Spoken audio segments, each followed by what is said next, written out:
It'll be a few moments before Brett Favre has his opportunity, as the Buccaneers have won the toss and they will receive. Ryan Longwell will kick off for Green Bay.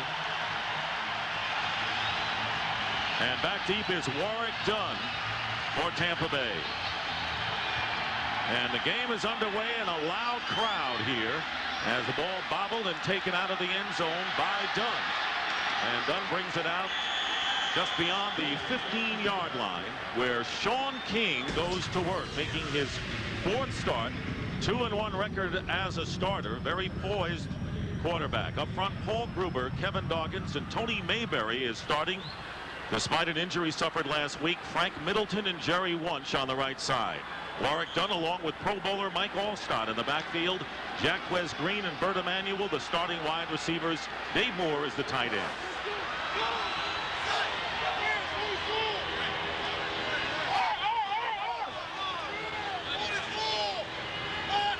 Bucs starting from the 17-yard line, and Warwick Dunn up the middle gets to the 21-yard line and a gain of 4 yards. The Packers defensive unit. Up front, Bonnie Holiday, Gilbert Brown, Santana Dotson, the ex-Buccaneer, and Vaughn Booker. Jude Waddy, Bernardo Harris in the middle, and George Kuntz, the linebackers. Tyrone Williams and rookie Mike McKenzie are the cornerbacks. Leroy Butler, Darren Sharper, the safeties. Second down and 6. And again, it's Dunn, and Dunn is hit immediately at the 20 for a loss of a yard, bringing up third down. Bonnie Holiday in there. Third down, and you're going to have 7, and that generally means you're going to have to throw the football. And if you're the Tampa Bay Bucs and you have Sean King, it's only, what, your 4th time you're playing. What he doesn't lack is he doesn't lack great confidence. He believes in himself, he believes in this team, and the team believes in him. And right now the Buccaneers, who were 0 for 12 on third down conversions against the Raiders, face 3rd and 7. King out of the shotgun. Multiple wide receivers, and he's going deep for Jaquez Green, and the pass led him a little bit too much. He had beaten the defender, Mike McKenzie. But he took his shot. He took his shot, and he knew where he had to go down the field. And what he's saying immediately to this Green Bay Packers secondary is, I don't care what you think of me. This is what I think of you. I'm going to take my shot on you. And if you just give me an inch like they did there, you're going to go downfield. That automatically stretches you vertically. Mark Royals with a kick, and not an exceptionally long one, and a fair catch called for by Charles Jordan, number 82, who figures to be a key return man today. That was only a 35-yard punt by Royals. Now Brett Favre going to work with a very impressive 13-2 career record against the Buccaneers. A lot of confidence against this team. Wall, McKenzie, Winters, Rivera, and Dotson, the offensive line. Dorsey Levens and William Henderson are the backs. Antonio Freeman and Bill Schrader, the receivers. And Jeff Thomason makes his first start of the year. Very loud crowd for an outdoor stadium. First down at the 45, and the pass low to Schrader on first down. Tampa Bay's defense, and they are number 1 against the pass in the NFC. Steve White did not play last week, back in there with a turf toe. Warren Sapp, the Pro Bowler, one to watch, of course. Brad Culpepper and Chidi Ahanotu. 2 Pro Bowl performers at linebacker, and Derek Brooks and Hardy Nickerson, along with Quarles. Rondy Barber, Donnie Abraham, the cornerbacks. John Lynch heading for the Pro Bowl as well. Damian Robinson, the free safety. Keep your eyes right there. Warren Sapp. Handoff, Dorsey Levens. Fumbles. And the loose ball at the 43-yard line. And it is recovered by the Buccaneers.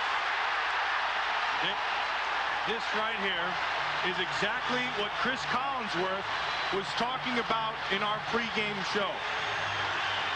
Exactly what Green Bay couldn't afford to do. And that is allow Tampa Bay's defense to make plays or set up points for you.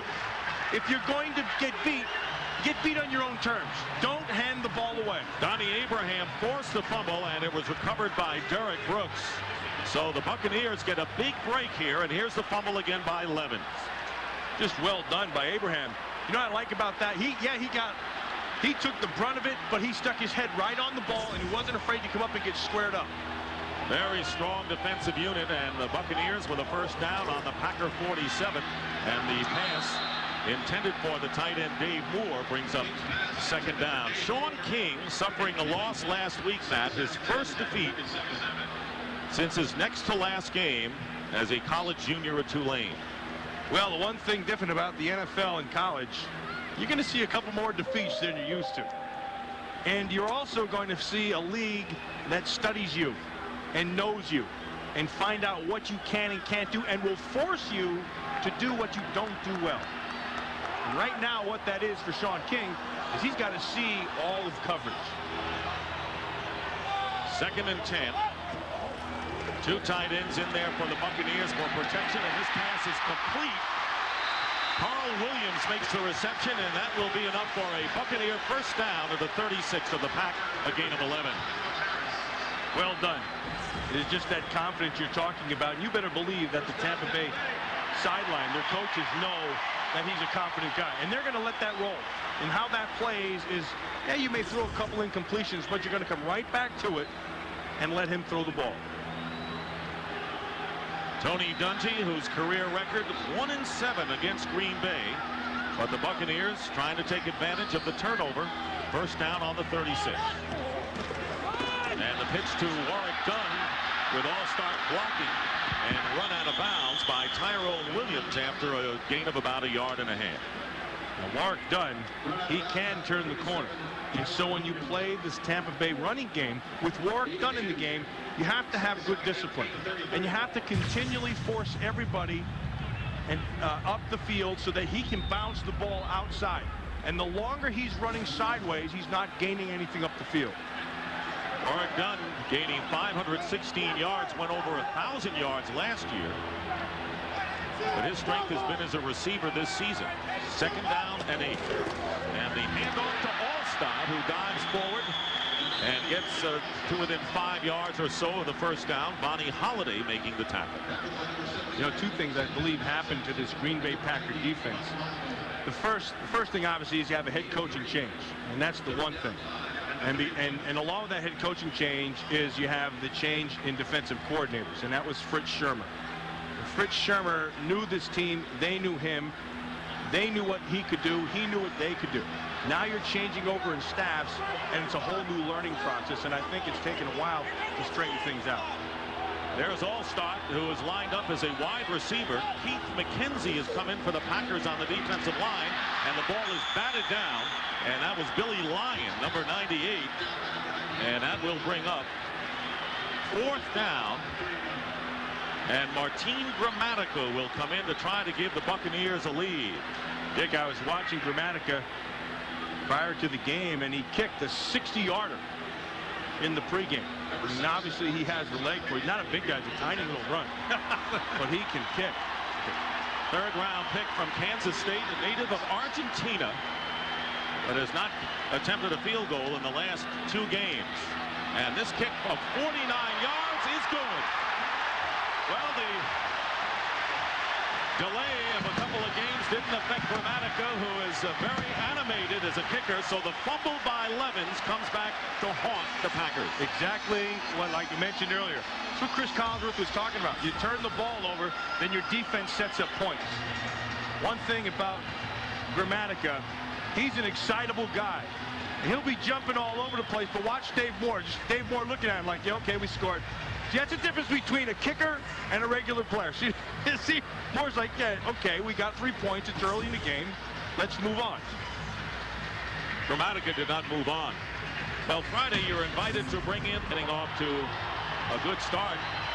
Coming into this game, Matt, they had held a lead in the first quarter only once in the last 6 games. So this is new territory for them. So after the fumble, Gramatica's 49-yard field goal giving Tampa Bay a 3-0 lead. And now Gramatica will be kicking off. DeMont Parker and Charles Jordan. That's Jordan back deep.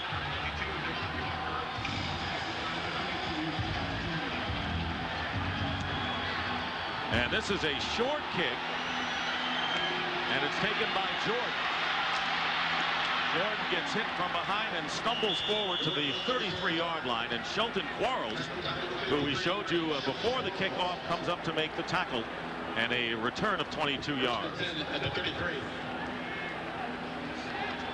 Talking about the Green Bay Packers, and you can see Favre, and they said it right at the start. If you're a Green Bay Packer fan and you want to dump the whole game on Favre's shoulders, he's the best player on your team. You let him have a go at it. If he's going to do anything, they're going to have to block the best player on Tampa Bay's defense, and that's Warren Sapp. Packers starting from their 33-yard line, and here is Levens, and Levens is stopped cold. And Derek Brooks right in the middle there. Brooks can come up and make that fill because Warren Sapp, you're going to watch right here, is going to stuff Riley McKenzie right at the line of scrimmage. And he reestablishes, see this, he reestablishes, first he holds the outside, there's nowhere to go, and he reestablishes the line of scrimmage on the other side of the ball. And when you do that, you secure your gap and hold the outside, he only has one place to go. Corey Bradford has come in as the third wide receiver lined up to the left. 2nd and 10. And the slant pass to Bradford, knocked down and nearly picked off, and it looked like the Buccaneers had an idea that Favre was going that way. Well, they came with a blitz, and when that happens, you've got to know exactly where that ball is going to come out. You know, that's one of the things I think Monty Kiffin and his defensive staff do the best job of, or one of the best jobs I see in football. Well, they'll take their shots. They will explain thoroughly where the weak spot of that defense is. And this team rallies to that weak spot very well. Out of the shotgun with 3 wideouts on 3rd and 10. And here comes Brooks up the middle. And the Packers pick him up. And the pass is caught by Freeman. And a first down to the 46. A good pickup of the blitz and a gain of 14. And the guy who did that was Dorsey Levens, who I believe is a very, very complete player. You're going to watch him come back inside. They're going to come with the blitz. Watch Dorsey Levens right here. He's looking to the left, and then he helps back inside. And he hits a Hanatu right at the end. And because he's given him that time, Antonio Freeman can work the body position on Rondé Barber. See how he bent it inside, get him to the hip, and then get the push. You have separation, and because of the time, it's a first down. Freeman, the leading receiver for the Packers this year. First down on the 47, and the give is to Levens, diving forward, close to midfield, where Steve White makes the tackle for the Bucs. Dick, guys, speaking this morning here, got over early, and Frank Winters, the center, was out. And we were just batting the ball, you know, going back and forth, and just out of it, you know, just kind of flopped out. Boy, I hope that Brett doesn't start talking to Warren Sapp today. He said, boy, Rivera and I were talking to him. We said, don't start talking to Sapp. He thinks he's better the more he talks. The Packers and the Buccaneers with Tampa Bay leading 3-0 on a Martin Gramatica field goal following a turnover. 2nd and 8 for Green Bay. And the pass to a wide-open Corey Bradford is dropped. So the fumble by Dorsey Levens, and the Tampa Bay getting the ball and getting 3 out of it here in the first quarter. Well, Brett Favre's got to calm himself down. He's thrown 4 balls, 1 for completion, 1 too high, 1 too low, and 1 behind. You remember Favre in the early years, in the formative years under Holmgren, he would come out always too jacked, and the ball then would always take off on him. He's been all over the place here in the first 4 balls he's thrown. 4 wide receivers on 3rd down and 8. And there's Favre's pass complete to Jeff Thomason. And a first down inside the 40. Thomason making his 6th start in his 7-year career and a 13-yard gain, replacing Tyrone Davis, who has gone out of favor for the Packers offense. Tyrone Davis there, as you're looking at him, is now the backup. Has more ability than any of the tight ends, but he's just lost his confidence. Thompson's not a real good blocker, but he's a pretty good pass receiver. You just want a little consistency out of that position. And the draw play with 4 wideouts, and it's read perfectly by Brooks.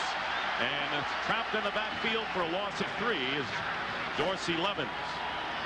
And if you're just going to look at the breakdowns of this team offensively with Brett Favre, when he's in shotgun, they only do two things.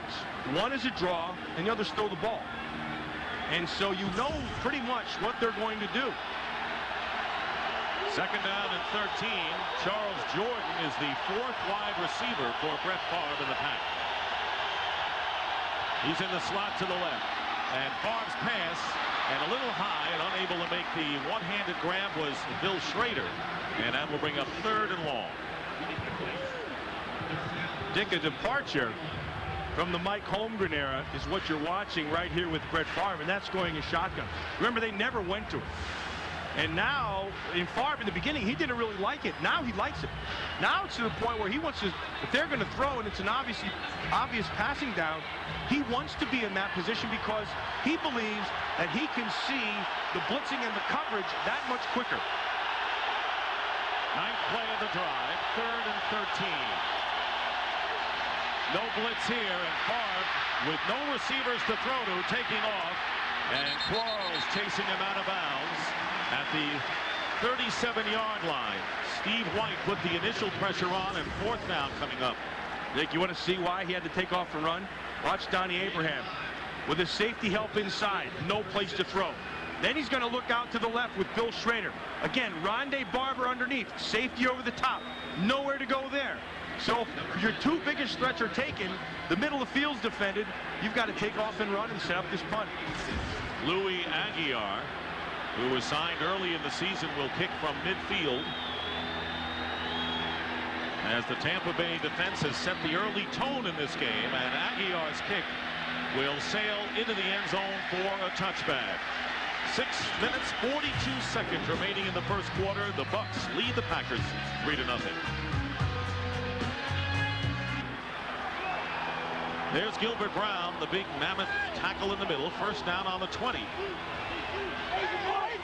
The Bucs sent Warwick Dunn in motion to the left. Here is Mike Alstott, nothing doing, maybe a yard, and Bernardo Harris, the middle linebacker, was right on top. Dick, you and I have talked about Mike Alstott a bunch of times. You know, he's healthy this year. Last year he came into the season, really didn't have a good off season of training. He believes that he's got to be training hard, and he's a real thick guy. He got thick arms, legs, thick-waisted guy, but he's not a fullback. He is a featured running back. Even though he's a fullback on the Pro Bowl team, they got to get somebody. Again, Dunn in motion, 2nd and 9. Sean King trying to buy some time. And his pass caught. Dave Moore, the tight end. And that's the dimension that Sean King can give you. He can get out of the pocket and scamper in a gain of 20 yards beyond the 40. And it's one thing to have that ability, and it's another for the coaches to let him use it. And that time, this is just instinct. Vaughn Booker gets in from the left side and crashes the pocket. And because he collapsed it, Moore is able to buy some time and find the hole in the zone. And as he sits down in that thing, because he was able to move outside and buy time, he found him. From the 41-yard line, here is Dunn spinning away from one defender and knocked back, but not before. Dunn picks up close to 5 yards. Again, it's Bernardo Harris as the Packers are using Cledius Hunt and Billy Lyon as their defensive tackles on this series. There's Hunt and Lyon. We've seen Keith McKenzie and Roy Barker, who is acclaimed on waivers from the Cleveland Browns, number 94, the good pass rusher, expected to see action as well today. There's Barker. He's played with the 49ers and the Vikings. 2nd down and 6.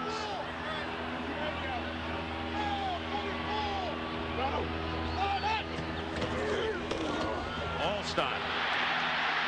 And the power runner gets the first down into Packer territory, where Sharper and Dotson make the tackle. Tough to bring down when he gets ahead of steam. Tough to bring down when you have your offensive line coming off the ball and doing a nice job. Very well done by the fullback as well. McLeod does a good job, and then this is when he's most effective. You know, you don't get him running outside. You square his shoulders and you get him running straight forward. Buccaneers with a first down on the Green Bay 48. This is a play-action pass off the hands of Alstott, who was covered by Jude Waddy, the linebacker. I think that Jude Waddy is a guy that they fell into. I mean, they liked him a few years ago. He's not a real big guy. He runs very well, has good coverage abilities. But I think what they fell into there is that I don't believe that they believed that he was as good a run defender as he is, because he'll take things on, and there's not a lot of them, but he'll throw all of what he got into all of what you got, and does a pretty good job of taking on blocks and coming off. Sure does, and replacing a real good one in Brian Williams, who went out with the knee surgery the first week of November. 2nd down and 10. Another fake run, and Sean King up the middle, and the pass intended for Jaquez Green. Although there were 2 receivers in the neighborhood, Patrick Haight was the other, goes incomplete. It'll make more sense to it. Somebody ran a wrong pattern on that play. Yeah, Haight, one of the 2 shouldn't have been there. 3rd down and 10. Protection for King, and King is going to take off. And King dives inside the 40, will be short of the first down by about 2 yards. But 4th down coming up.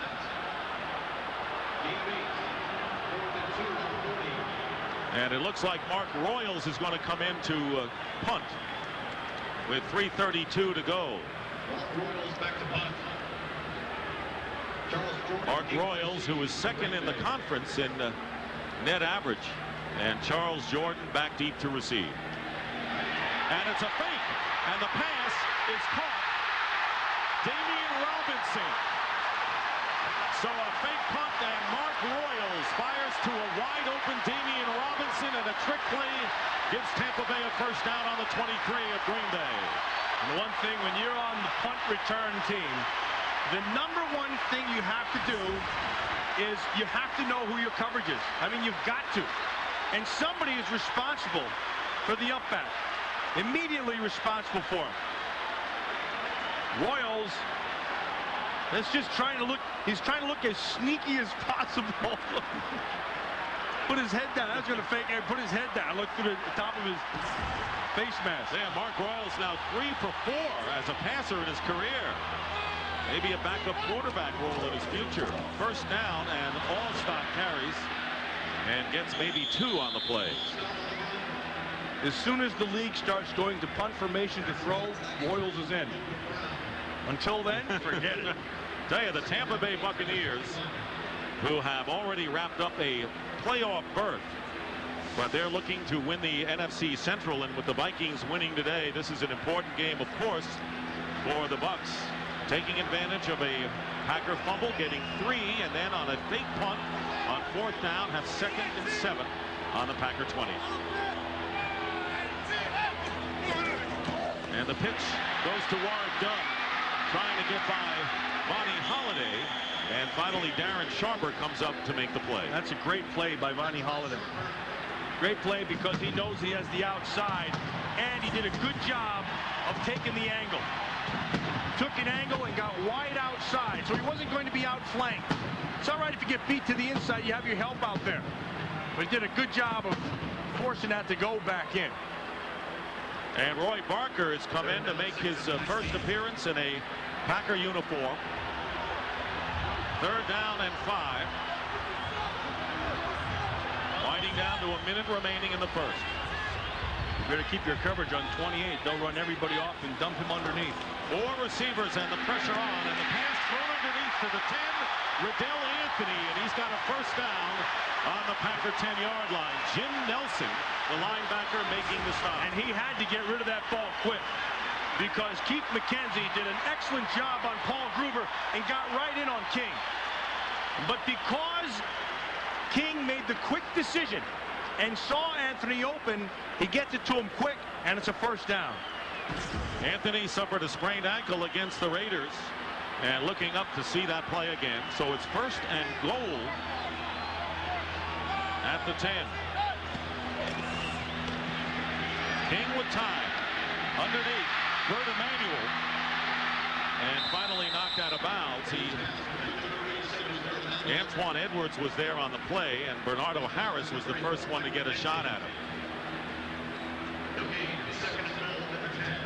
And the final seconds, talk about textbook Tony Dungy football. Ball control, taking advantage of turnovers, and having the lead. And that is the end of the first quarter with the score. The Bucs 3, the Packers nothing. Fox NFL Sunday will continue right after these messages. Second and goal on the 10-yard line for the Buccaneers. Play action. Sean King going for Moore, the tight end. And that will bring up third down. George Kuntz covering on the play.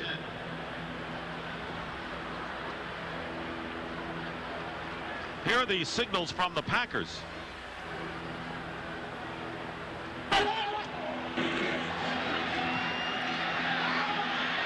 You know, a lot of times you hear about quarterbacks making audibles at the line of scrimmage. Well, your middle linebacker and your safeties, they've got to make all the adjustments to what's going on to the offense. And one of the things that's essential in good defense is good communication. That was Bernardo Harris, as you see the impressive ball control that the Bucs had in the first quarter. Third down and goal from the 10, and King drills it, and the pass, and it's jarred away. It was intended for Anthony, and Mike McKenzie, one of 3 rookies who have been playing considerable time in the secondary for the Packers, with a big hit on Anthony. Yeah, that's not so much good defense as it was bad catching. Riddell Anthony is right where he has to be. The ball's also right where it has to be. McKenzie was beaten. Riddell Anthony should have caught the ball. That's inexcusable. That's one that could come back and get you. So Martin Gramatica, who connected on a 49-yard field goal in the first quarter, will attempt this from 28 yards.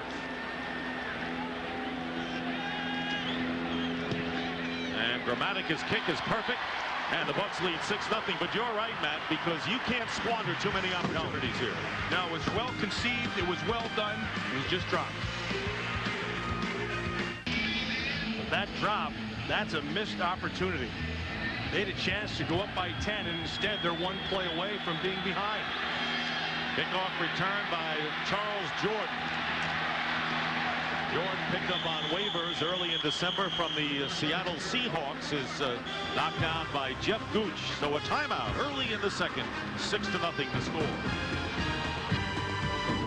Back here in Tampa, Dick Stockton, Matt Millen, and Pam Oliver as the Buccaneers lead the Packers 6-0. Green Bay trying to get back in the game, starting this drive from their 27. Play fake and on the design rollout, and the pass caught by Thomason, who hurdles Donnie Abraham and gets to the 34-yard line and a gain of 8 yards.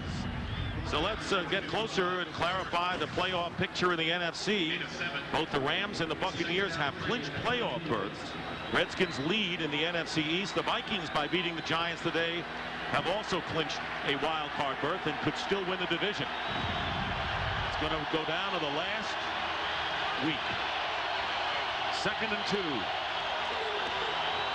And a handoff to Levens, knocked back, and the Packers unable to run. A loss on the play of 2 yards, and that was Brad Culpepper. And Chidi Ahanotu was right there as well. Boy, Chidi Ahanotu just stuffed Earl Dotson right at the line of scrimmage. That's good, solid defense, and that's what a lot of people don't get to see. Right? You know what? He did it so well and so fast you could hardly even pick it up. You did. He really got off the ball that time. Tyrone Davis, who lost his starting job, number 81, has come in as a receiver on 3rd down and 4. And Brett Favre's pass bounces off the back of Ronde Barber. It was intended for Antonio Freeman. So once again, the Packers do not manage much on offense, and Aguilar will come in to kick. Warren Sapp was trying to talk to Favre, and Favre just turned his back and walked away. And I believe if Favre is on and he feels like he's got a hot hand, he's going to be yakking back. But right now, Sapp knows he can get in his head, and he continues to do it. This is just round 1 between these two as Aguilar gets set to kick. The Packers control their own destiny, but you never know it by the way they've come out in this game. Carl Williams, returning from the 28-yard line, finds an opening and is tripped up, and a big play by Jude Waddy to save an even bigger gain. That was a 14-yard return, and we'll be right back.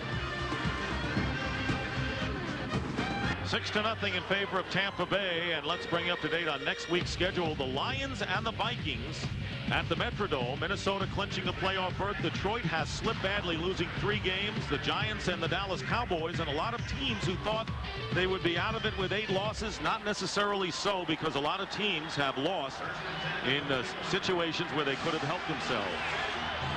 Buccaneers, with a big edge in rushing yards, have a first down on their 41-yard line, and here is Warren Dunn. And Dunn stopped for no gain. Cledius Hunt making the tackle, a rookie from Kentucky State. And Santana Dotson also down there. Actually, Santana Dotson has been really solid. I saw him in the hotel this morning. We're getting ready to go over the game, and heck, he had a tougher time with his 3-year-old and 2-year-old daughters. 3-year-old son and 2-year-old daughter.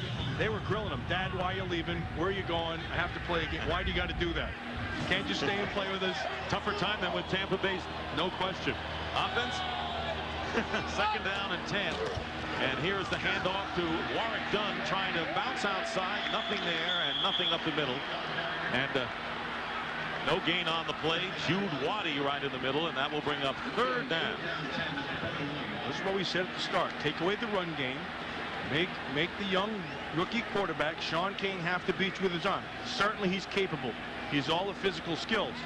But you like your chances in the fact that he hasn't seen all the things that you're going to throw at him. Bucs 1 for 5 on 3rd down conversions, but remember they made a big 4th down conversion on the fake punt and pass.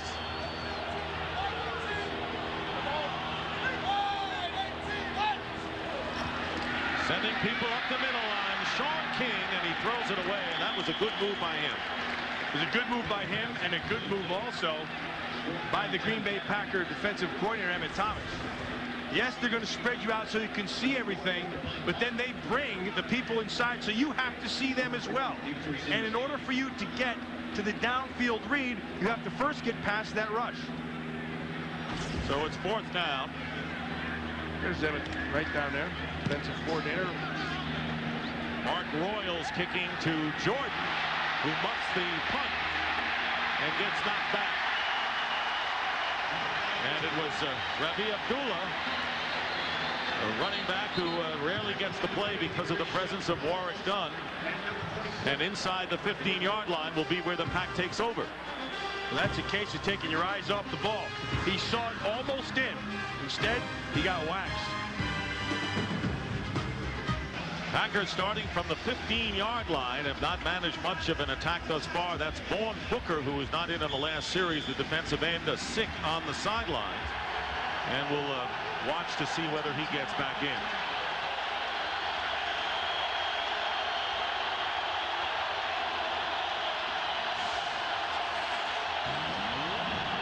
First down, Brett Favre drills it up the middle, and it was intended for Bill Schrader and Rondy Barber downfield on the coverage.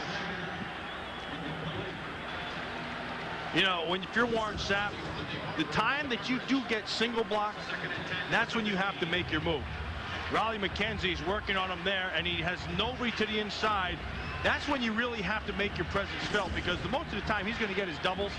They're going to always slide to him, or they're going to make sure somebody chips on him. That time they didn't. Raleigh McKenzie won. 2nd and 10 on the 15, and so far we have not mentioned Warren Sapp's name in making a play.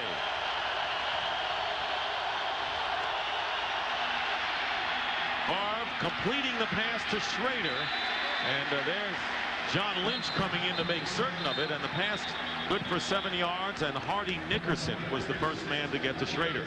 You know, Dick, earlier we were talking about what has to happen for the Green Bay Packers, and we were talking about Brett Favre. The reason I say that is simple. His thumb is sufficiently healed. And you heard him talk to Pam in the pregame.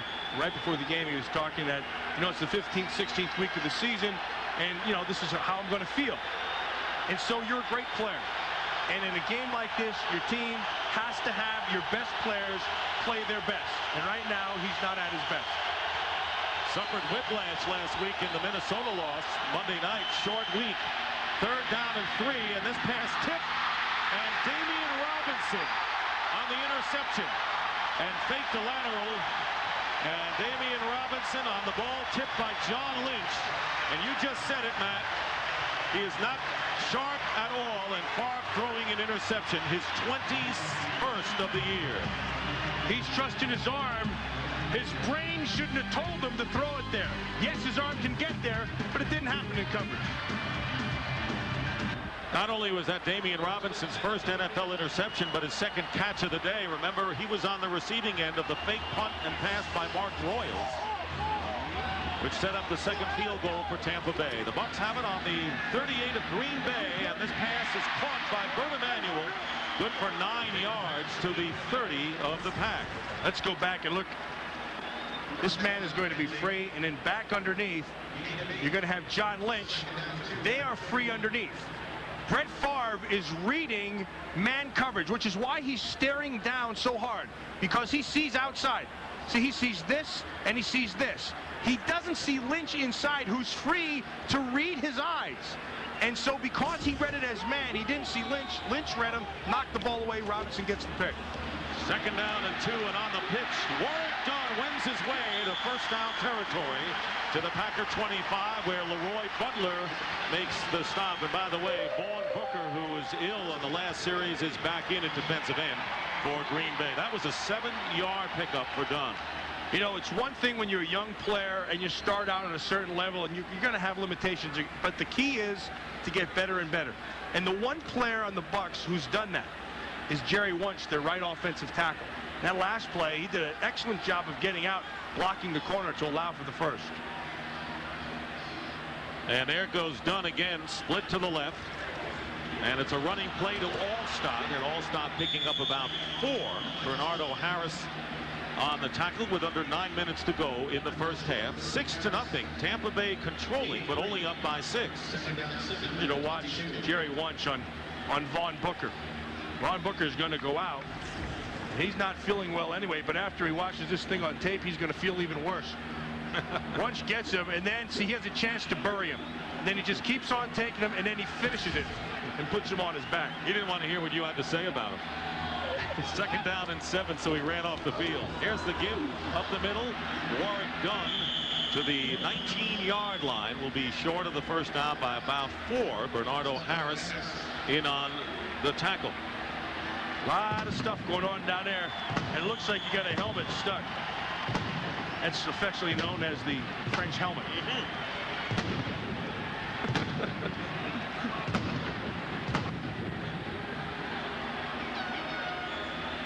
Dunn, 9 carries, 21 yards. Remember, he went over 1,000 last year, but used more as a pass receiver in the offense this season for the Buccaneers, who had won 6 in a row before their 45-0 loss to Oakland last week. They were so entangled, they had to first take out the heads involved, and then it was Middleton and Santana Dotson. Once they got the heads out of the way, then the officials could separate the helmets. Still trying to figure out how the French comes into it. I'll explain it to you later, son. Third down and 4 at the 19.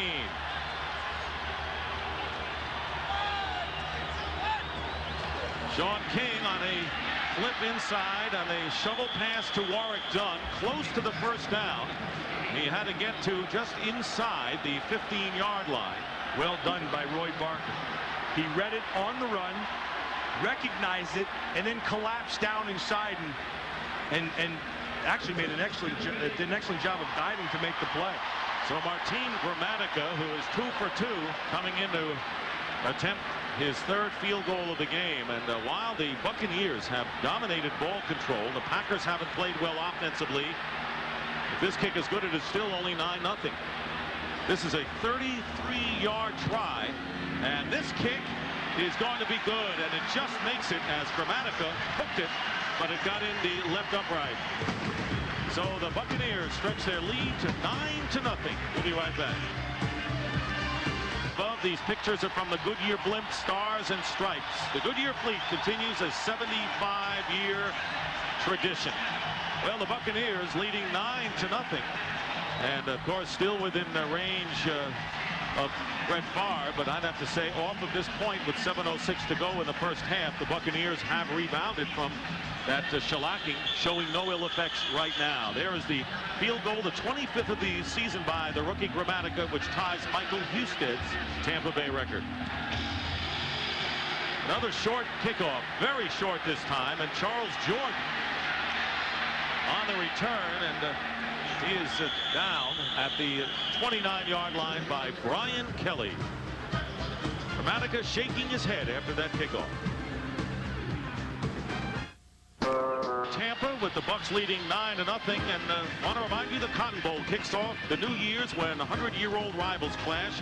Early on the blitz, and the pass caught by Dorsey Levens out of the backfield for no gain on the play and maybe a loss of the yard. It's a good job by the Buck defense of coming after Favre. Going to watch Kelly coming in right on the off the side.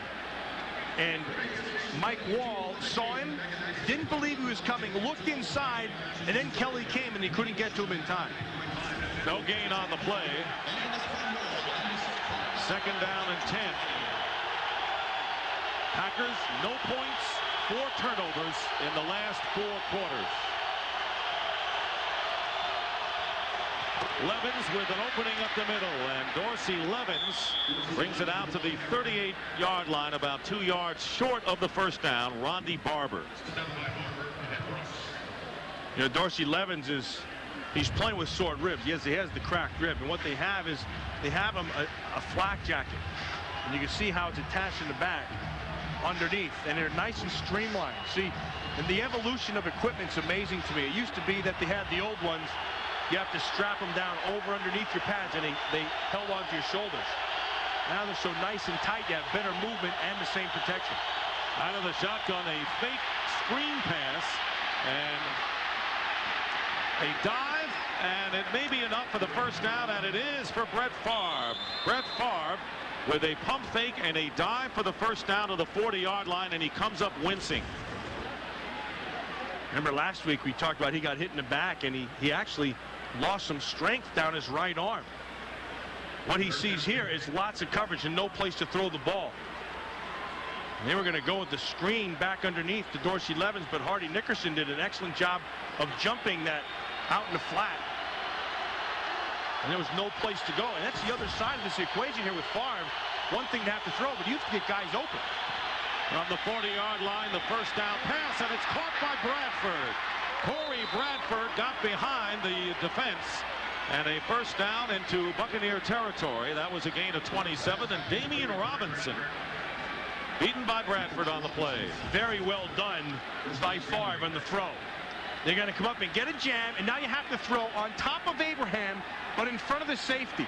That's one of the weaknesses right there. And this is right after the first down that he dove for. He got up wincing and holding that right arm. He throws like that, he should hurt himself more often. The man beaten was Abraham, and Robinson made the tackle as Dorsey Levens with some hard yardage, and John Lynch coming up to make the tackle in a gain of 4. You know, Dick, sometimes you can play good defense and still get beat. And sometimes you can do everything right, because when you're running zones, when you're playing zone defense, there are always holes. And if you have a great throw like you had out of Favre, you can do everything fine. The corner did a nice job, Abraham. Robinson did the right thing getting over the top, but it was a well-thrown ball. It's right in that gray area. And that's what you do when you go against zones. 2nd down and 7. Good protection, and the middle screen to Dorsey Levens gets inside the 25, still needing a yard and a half for the first down, and it was Brooks and Barber defensing with 3:20 and the clock running in this first half. You know, one of the things that amazes me, how this Tampa Bay defense is played, it's been talked about, but it's Hardy Nickerson. They'll play what's called cover 2, where the safeties are deep down the middle, and Hardy Nickerson will run really deep down the middle, like almost a third deep guy. But what that does, and it's not talked about enough, is the other 2 linebackers have a lot of space that they have to cover. That's a lot of pressure on them to make plays underneath. 3rd down and 1. And it's a running play to Levens, and he's trapped and down. A loss of about 3 on the play, and Chidi Ahanotu gets in there to the delight of Tony Dungy, and 4th down coming up. See, the tackle was made on the outside, but the play was made right back down in here. Culpepper right there. That's it. It was Derek Brooks who stuffed that play. And because Brooks stuffed it, Levens had to bounce it outside. And when he's trying to run outside on this Buck defense, you can forget it. Talented group of linebackers, and that forces Ryan Longwell to try a 46-yard field goal. And Longwell's kick is good. And so in a battle of field goals, the Buccaneers now lead 9-3 in a defensive battle, as the Bucs have taken advantage of 2 Green Bay turnovers for their lead. 5 seconds away from the 2-minute warning, and what else with the cheeseheads? A cheese grater in the stands today. You have to have something to grate the cheese. That guy's got it down pat. That took a lot of, first of all, it takes a strong neck. It takes a big head. But it takes a little, how should I say, kitchen acumen to understand what the heck is going on. Longwell kicking off for the Packers. Warwick Dunn. Warwick Dunn returning, picking his way forward, and a terrific return by Warwick Dunn to the 47-yard line. Dunn brings it back 33 yards for the Buccaneers. Is so delightful. A full complement of 3 timeouts remaining. The Bucs have a first down on the 47, their own 47, after the solid return by Dunn. Sean King's pass, and it is intercepted by Tyrone Williams. And Williams running it back close to midfield, and the Packers will have an opportunity here, getting their first turnover of the game. But he just threw it right to Williams. They showed like they were going to be in cover 2 with both safeties sitting back there. And that's how he read it. Tyrone Williams worked off the corner, and then he broke back inside. Very well done. In that cover 2, the corner's job, you get a push, you force him up the field, and then you get a little bit of depth. And he's there with Joe Vitt, his secondary coach, but boy, he read that perfectly. Packers coming in 3rd in takeaways, and Tyrone Williams, who hails from nearby Sarasota, picking up his 4th interception of the year. Levens is at the top of your screen, and the pass goes underneath to Jeff Thomason, and Thomason, with good second effort, picks up the first down to the Buccaneer 44. That's a 12-yard pickup. So they took Dorsey Levens, and he's just like a pro. They motioned him out there, and when nobody adjusted, Favre immediately knew now that it was going to be a zone. And so because of that zone and Levens outside, they're going to have to stretch that zone. So he just looks for the thing to open up and hits Thomason. First down on the 43 of Tampa Bay. 9-3 the score, and the bullet pass is incomplete. It was headed Bradford's way, and it brings up second down, and the clock stops with 1:06 remaining.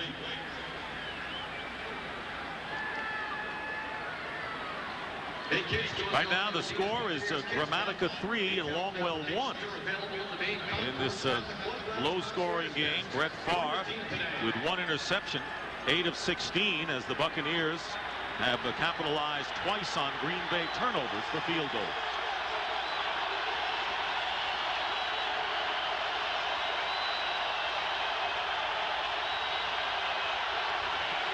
Second down and 10. Pressure on Favre, and this one bounces in front of Bradford. That time Tampa Bay put the heat on Favre, bringing up third down. Favre's pass intended for Bradford, incomplete.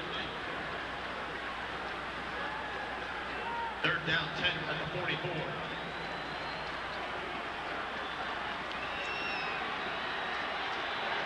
Overhead view of Raymond James Stadium here in Tampa, packed and loud. 3rd and 10.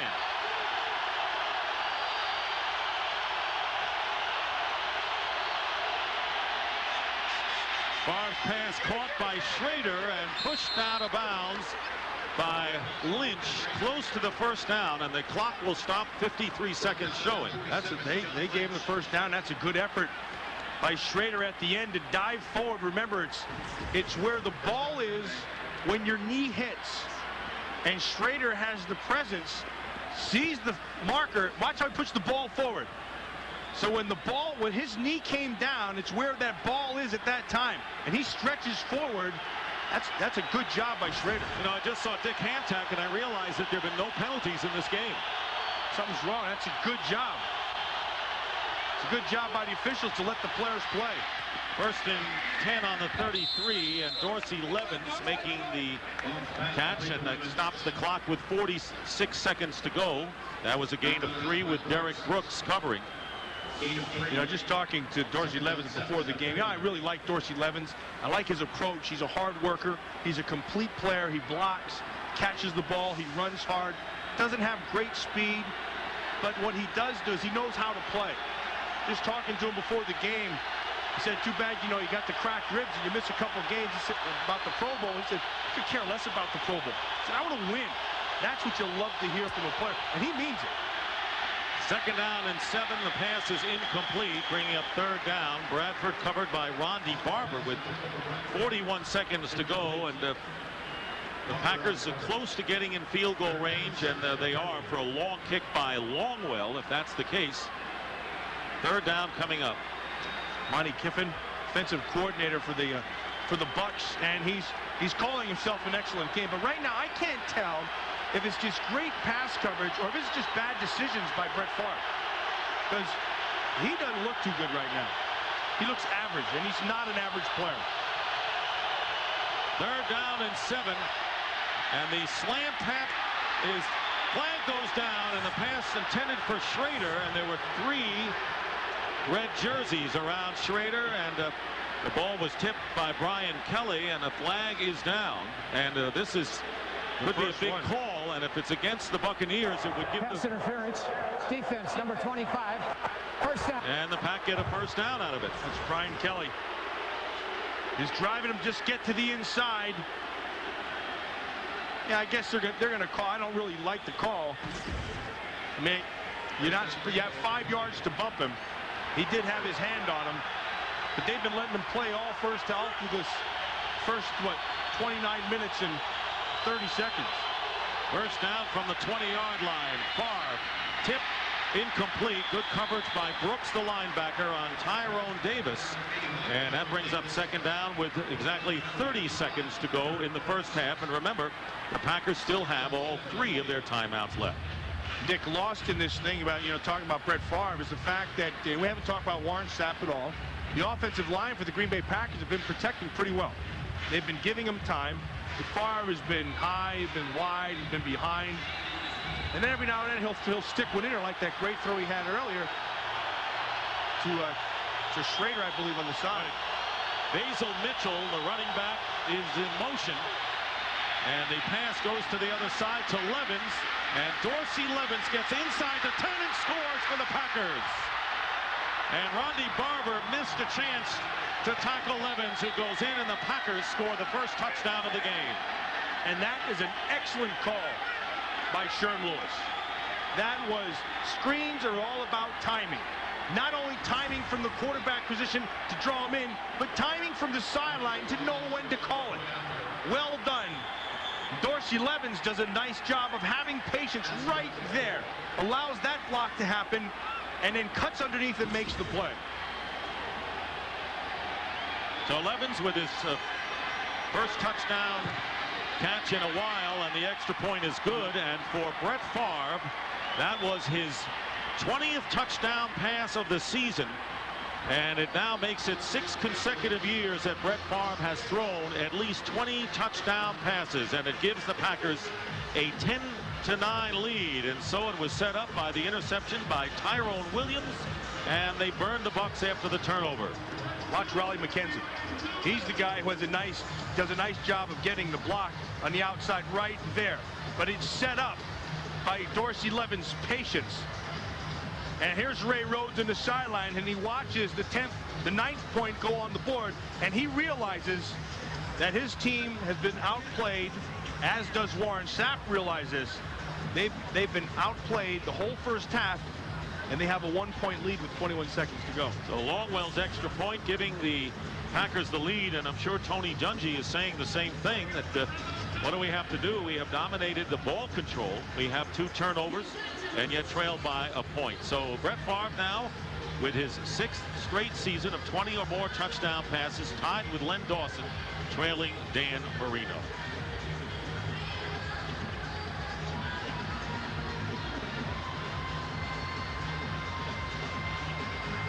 Packers going 8 plays and 55 yards after the interception by Tyrone Williams. Remember, the Packers control their own destiny.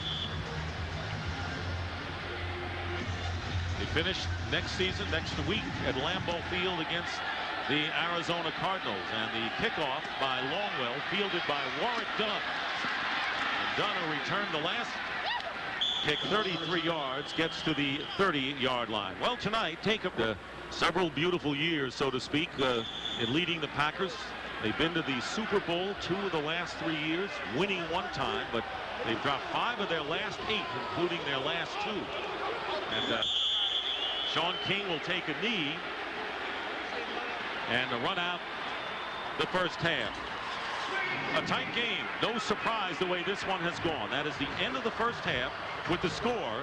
The Packers 10 and the Bucs 9. Stay tuned for the Visa halftime report with JB, Terry, Howie, and Chris after these messages and a word from your local. He threw the touchdown pass to Dorsey Levens, the only touchdown of the game, and the Packers leading 10-9. And you know, it's like the air coming out of the balloon for Tampa Bay because missed opportunities coming back to haunt the Bucs. Well, I think the biggest was that one Riddell Anthony had down there. Yeah, he got whacked and was down on a goal, but you got to make that catch. I mean, it's the National Football League. You're a professional receiver. You make that catch. That's one missed opportunity. I think the second thing is when you look at this whole game right now, and we talked about in the first half with Brett Favre. I think what he's doing is he's rushing himself a little bit. And he doesn't really have to because they've been protecting him pretty well. I think he's got to calm down a little bit here in a second. All right, 10-9 the score, and just a few minutes ago, Pam Oliver caught up with the Bucs head coach, Tony Dungy. Hey, thanks a lot. Tony, disappointing way to end the half. Tell me what you want to do in the second half. Well, we've got to just see if we can convert when we get down in the red zone. We got 2 turnovers, and we got 6. They got 1 and got 7. That's the difference in the game right now. What do you think about the way you're running the ball? Obviously, that's critical for this team. Yeah, we need to run it in the second half. First half was okay. We got to pick the tempo up a little bit. More pressure on Favre. Would you like to see that? Yeah, we haven't gotten to him yet. We've been close, but we need to see if we can put him on the ground a couple of times. Thanks a lot. Appreciate it. Let's go back upstairs to Dick. All right, Pam, thank you very much. As the Buccaneers rushed 21 yards in 9 carries. That's certainly not what they wanted to do, but they have had trouble running the ball lately, and the Packers have been pretty tough in stopping the run. I think the biggest thing is with the Tampa Bay Bucs is they have to continue to establish, not so much establish run, but establish the fact that they will run, because so much of their passing game is play action. Martin Gramatica again with another short kickoff, and Damon Parker returns, and then good coverage that time by Rabi Abdullah, and a return of 16 yards. The halftime numbers, and Green Bay had the edge there, but not in the ball control department. Yeah, and then I think this just echoes right here exactly what Tony Dungy said at halftime. They have 2 turnovers, and they got the 6 points because they weren't able to convert down inside the red zone. And then the Packers got 1 turnover and got their 7. Damon Parker shaken up on the return, still down. Well, it's just on a simple return, but in this league, nothing's simple. Rabi Abdullah hit him right square on the top of the thigh, maybe a little higher. You get a little higher than the top of the thigh, it tends to hurt a little bit. And now he is up. Damon Parker, who is a rookie from Oklahoma and starred in the game against the Bears when Dorsey Levens could not play, and gained 113 yards and scored a touchdown, and showed some good speed that the Packers haven't shown out of the backfield in a while. Well, and he has a little bit of wiggle. You know, he can make you miss, and that's something Dorsey doesn't have.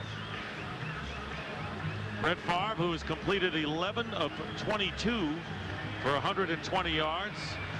The touchdown pass, and earlier the interception, but as Tony Dungy said, Tampa Bay's turnover came back to haunt them to the tune of a 7-point score. First down at the 25, and the pass out in the flat to Corey Bradford, and he is tackled after a minimal gain by Abraham. I talked about Brett Favre having to settle down. They've been blocking Warren Sapp all day, which should allow him to settle down. When Warren Sapp is being blocked, you're going to have time to throw. The thing about Sapp is he's lined up, as you're noticing, all over the offensive line. But this Packer offensive line has responded. They blocked him consistently all first half.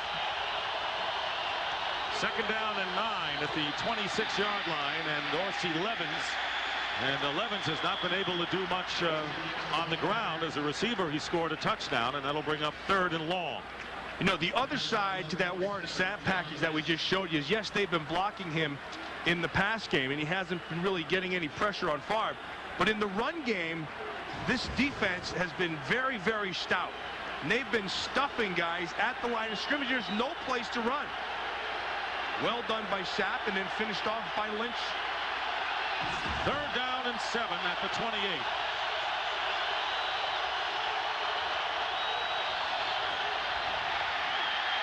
Stepping up is Favre, and the pass incomplete, intended for Schrader, and it was broken up that time by Brian Kelly, and that'll bring up 4th down. And Tampa Bay's defense clamping down again, one of the best in the NFL and number 1 in the conference against the pass.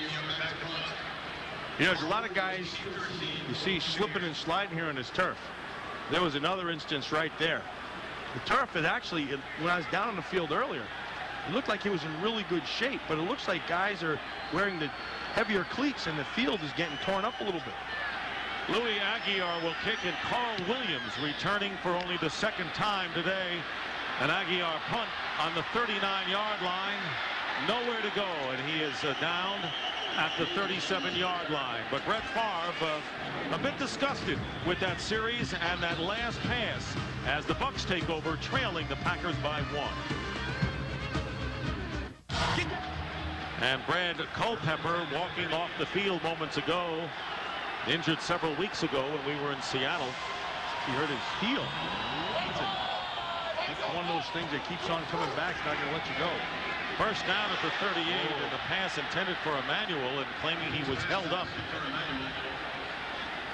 In the NFC Central Division, including division records, the Buccaneers looking to hold on to their 1-game lead, and they would need a victory to do that against the Minnesota Vikings. Detroit falling quickly, and the Packers at 7-7, but the division records will decide the winner if there are a tie for the division. They will not mean anything as far as wild card playoffs, where conference record come into play. 2nd down and 10.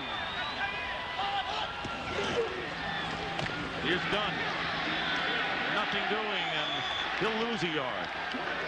We talked about the Tampa Bay defense, their defensive line controlling line of scrimmage. Well, there's a perfect example of the Green Bay defensive front controlling the line of scrimmage. Same exact thing.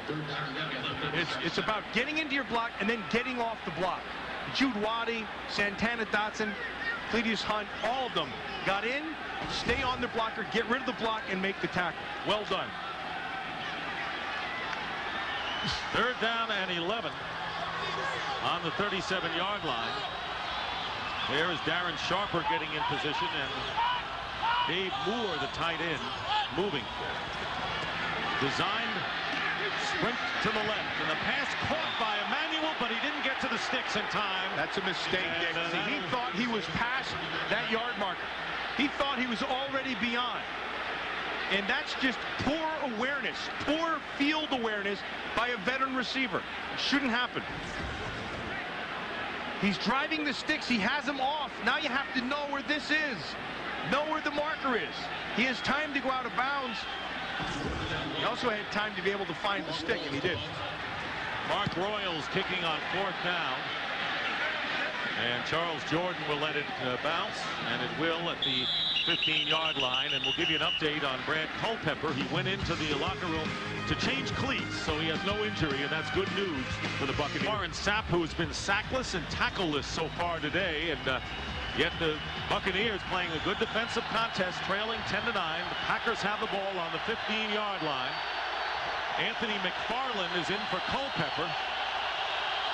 At tackle, Dorsey Levens going in motion. Favre looking one way, and then the pass bobbled and caught by Schrader for about 7.5 yards and fumbles. You're right. And it get the official ruling from the referee and not from the Bucs in red shirts. Or Ray Rhodes. Artie Nickerson's giving you what he thinks. Only the official in the white hat. Only the official knows for sure. Well, Thomason came up with it at the end. The officials are still looking down here, and Thomason has the ball over there. Damian Robinson on the bottom of all that.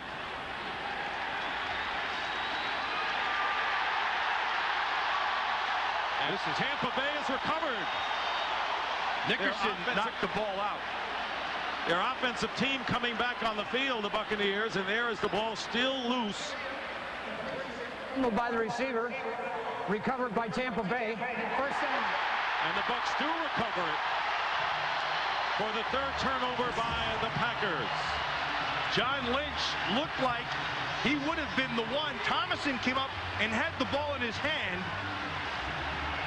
So the officials would have had to have made the determination while they were still wrestling for the ball underneath. Clearly, Thomason came out of the pile because he raised it. And looked, as we were going at the end, they jumped on it and looked like Lynch was the guy who was on top of it.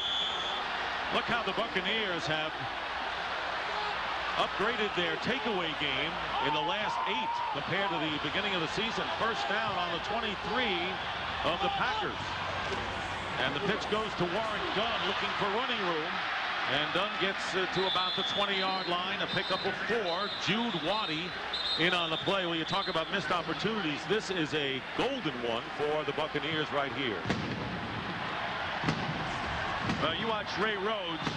He's trying to say he was down, and that would be an invalid one. John Lynch, he was on the bottom of the pile. He got the word. He is feeling pretty good about himself. This is the second time that they've started off with a turnover to give their offense this kind of field position. First 2 times the Pack turned it over. All the Bucs could manage were field goals. Second down and 6. Sean King, the rookie from Tulane, out to Patrick Hape, and the tight end is wrestled down by George Kuntz for no gain at the 20-yard line. Let's bring you up to date on next week, Week 17, the Lions and the Vikings in a big one at the Metrodome in Minnesota. Buccaneers and Bears critical as well. And a lot of teams scrambling for the final playoff berth, the Giants and the Cowboys. And if you have 8 losses, you're still alive. Well, the early game headlines, the Vikings and the Bucs clinched playoff berths today. The Cardinals, Ravens, Bears, and Raiders all eliminated, and Kurt Warner continues to have that brilliant year. Third down and 6. Plenty of time for King, and Warren Dunn with the reception and a first down at about the 10-yard line. And it was Jim Nelson on the cover. And that's going to be tough for Jim Nelson. That's what I was talking about earlier, Dick, when in the first half. They're going to run everybody out, and then you're going to take Warren Dunn, and you're going to let him go man-to-man underneath. And I don't care who you are, you're not going to win that battle. Nelson did everything right there. He took away one way. See how he set to the inside? He took that away, and he allowed Dunn to go one way. The problem is, if you give him that one way, they'll beat you with it. Only the second catch today by Warren Dunn, who leads the Bucs in that department.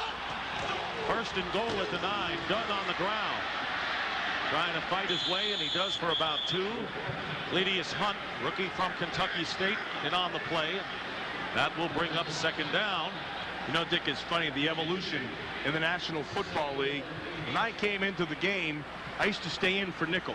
And what teams used to do is they'd keep one back in, generally a fullback type to block, and then the middle linebacker would stay on him, and then, you know, you didn't really have to worry about him. And then Joe Washington came in with Joe Gibbs in that offense and really changed all that stuff. You stopped him on first down, Matt. You came out of the game. I hated that kind of football. Second and goal at the 8-yard line, and here is Warwick Dunn, and he's going to get in for the touchdown.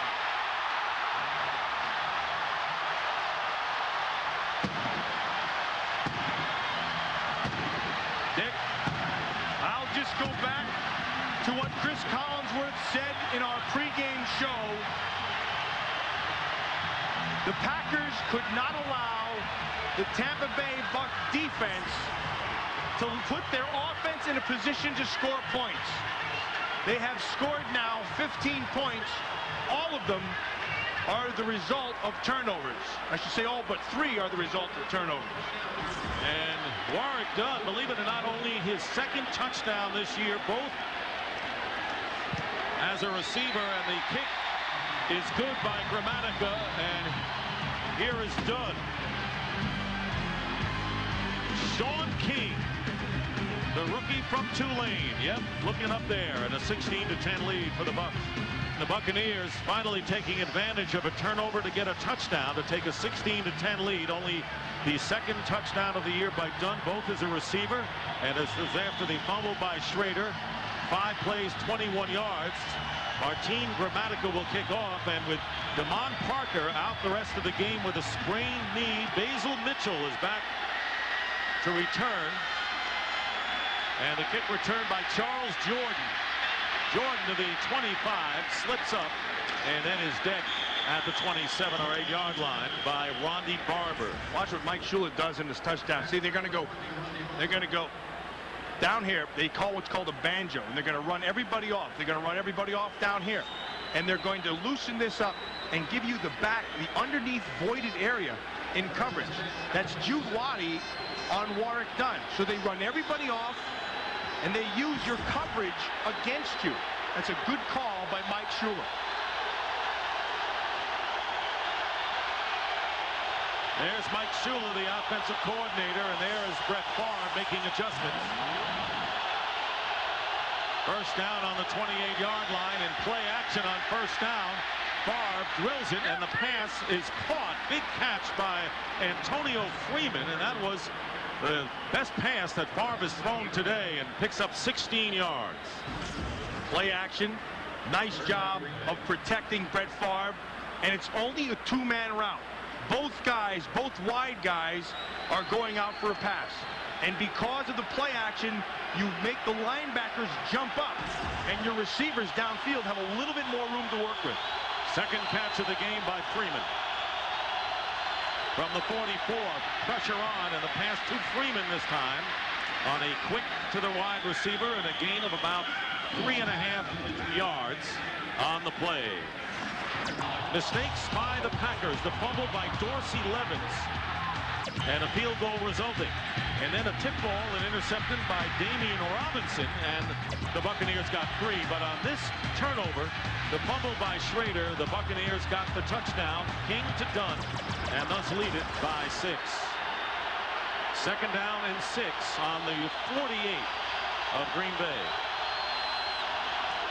And the inside handoff to Dorsey Levens. And the Tampa Bay Bucs have not let Levens get away today. That was Anthony McFarland. And what that was a nice run blitz, where everybody's filling all the gaps and there's nowhere to run. Now, if you can crease that thing, if you can just get past the first, you're going to watch everybody inside. Here they come. See, now everybody's stuffing all the gaps. There's no place to run the football. If you can get past that first line, you're in good shape because there's nobody behind you. But now when you're playing defense like that, only 12 yards on the ground. That was a loss of 3, bringing up third down and 9. And Favre's pass incomplete. He was going to his tight end, Jeff Thomason, and the Pack have to kick it away. good defense by Tampa Bay. You know, rule number 1 in the National Football League, don't beat yourself. Green Bay Packers are, and the Tampa Bay Bucs aren't. And the Bucs are hungry. They clinched a playoff berth, but they're looking to win the NFC Central for the first time since 1981. They won't get that done tonight, but they could take a big step. Here's Aguiar with the kick. Carl Williams, fair catch. With 6:14 and now make it 6:13 remaining in the third. Tampa Bay Buccaneers lost their opening game of the year to the New York Giants here at home and have run 6 in a row for a 6-1 home mark. They beat the Packers here last year 24-22 and lead here 16-10. They have a first down on the 18-yard line. Play action on first down, Sean King, and he was trying to go to Jacquez Green. And right now let's go down to Pam Oliver, who's with Trent Dilfer. Okay, thanks a lot, Dick. Trent, play offensive coordinator for me. What would you do against their defense to put some distance between you? Well, they're bringing a lot of people up around the box on first down. I think we need to get our backs isolated on their linebackers on first down and get some easy completions for Sean. Our defense has done a great job getting us field position. We've capitalized on it, but I think we're going to have to score at least one more time to win this football game. What's the collarbone situation with you? I know you'll begin throwing in a little while. Day by day. I'm trying not to look too far ahead. It's getting better. I'm starting to do some weightlifting, get some strength back in the pec and in the arm. It's a day-by-day thing. We'll see. You expect to be a Tampa Bay Buc in the future? I know it's got to be hard to consider anything else. Well, I said when I got here, I wanted to finish my career here, and I really hope that's the way it turns out. I love this community. I love this coaching staff and the players in this team, and I want to play here for another 10 years. Thanks for the spitting lessons. I appreciate it. Let's go back up to Dick. All right, Pam, and of course Trent Dilfer has been one of the great supporters for rookie Sean King. He suffered that fractured clavicle against Seattle on November 28th. King came in, finished off the victory, and then led the Bucs to 2 wins in a row before last week's, I guess you'd have to say it's an aberration the way the Bucs are playing today, losing 45-0 to the Raiders. Well, the Raiders were able to jump up on him and just, you know, it was one of those Morton Salt games when it rains, it pours. Everything that could go wrong went wrong. 3rd down and 7 for the Bucs. King out of the shotgun from the 21-yard line, and the pass underneath to Carl Williams, and he won't get the necessary yardage, bringing up 4th down, and that was Antoine Edwards on the stop. You can see our line right there. He can't, but we can. Again, that's just a matter of awareness. That's usually a young receiver's rookie, you know, that's a young receiver mistake. Williams isn't he's not a young receiver. He gotta have better awareness on the field.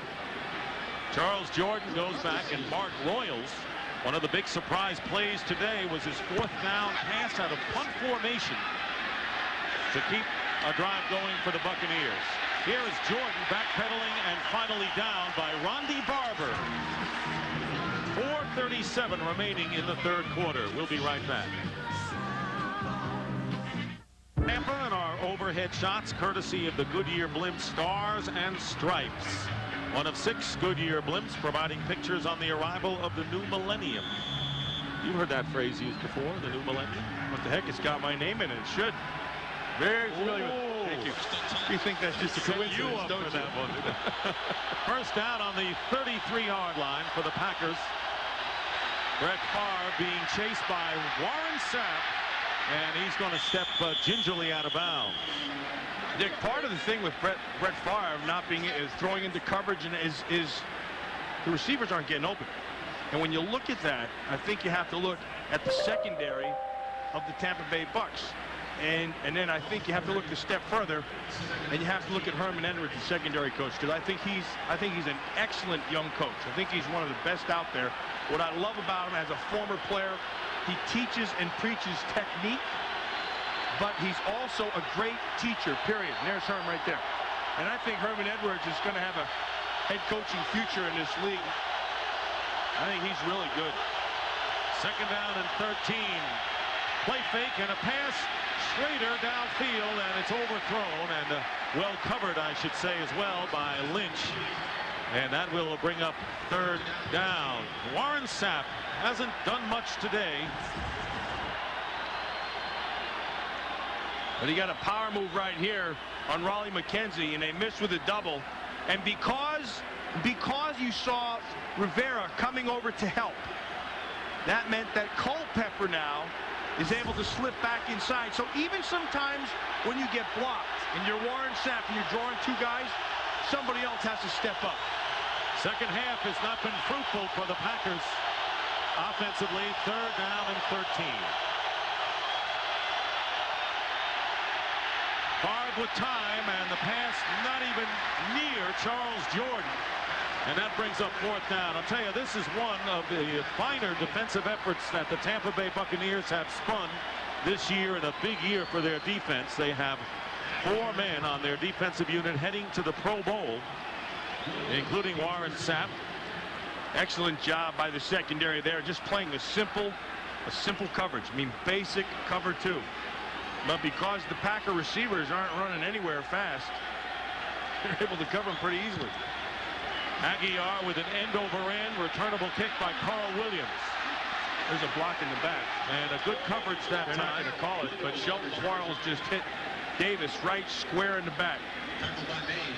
3:35 remaining, third quarter. The Bucs leading the Packers 16-10. And Friday, You're invited to in the end of January. He'll find him sleeping.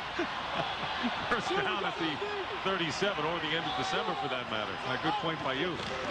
Hand off to Mike Alstott. Alstott, who gained 16 yards on 5 carries in the first half, comes up with a yard here. December, January, what's the difference? One starts, one begins. Or ends then. And you believe that, too. Here's Brett Favre, who is not having the day he envisioned, came in with a 13-2 record as a starting quarterback against Tampa Bay. In fact, his first game as a player in a Packer uniform was against the Buccaneers down here in Florida. Second down and 10. King. Pass to Dunn. And good play by Jude Waddy. He's had a fine game, holding Dunn to a gain of 4. That's what you call closing on a receiver.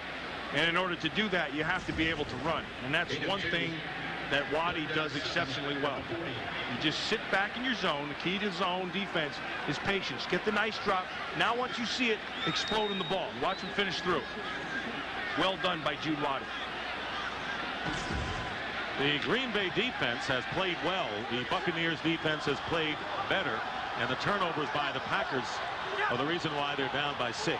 Third down and 6 coming up. Total yards dead even.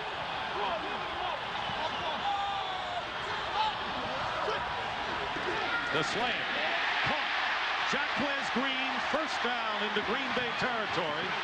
And for Green, that is his first catch of the game.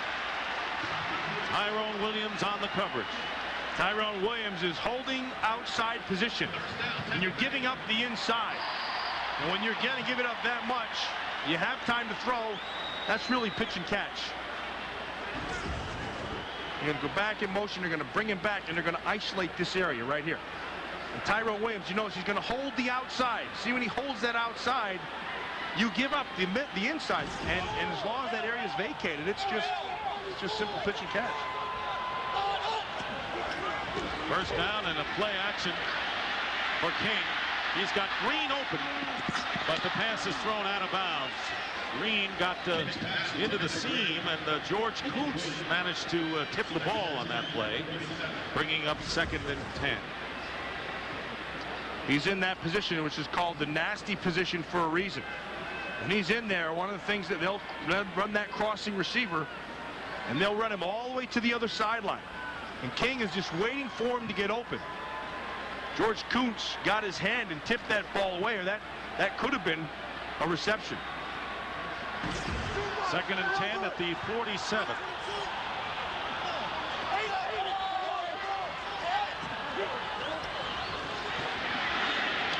And King trying to get it to Warwick Dunn, who couldn't hold on to it. There's stuff flying out all over the place. There's a part of his shoulder pad that came out. So Warwick Dunn not only faked out the backer, he faked out himself. That attaches to the bottom. The bottom in the back, right down in here. That attaches to the bottom of his shoulder pads, and it protects his kidneys. Threw it away like a frisbee. It came flying out of him like a frisbee. So 3rd down and 10 with 1:13 remaining in the 3rd.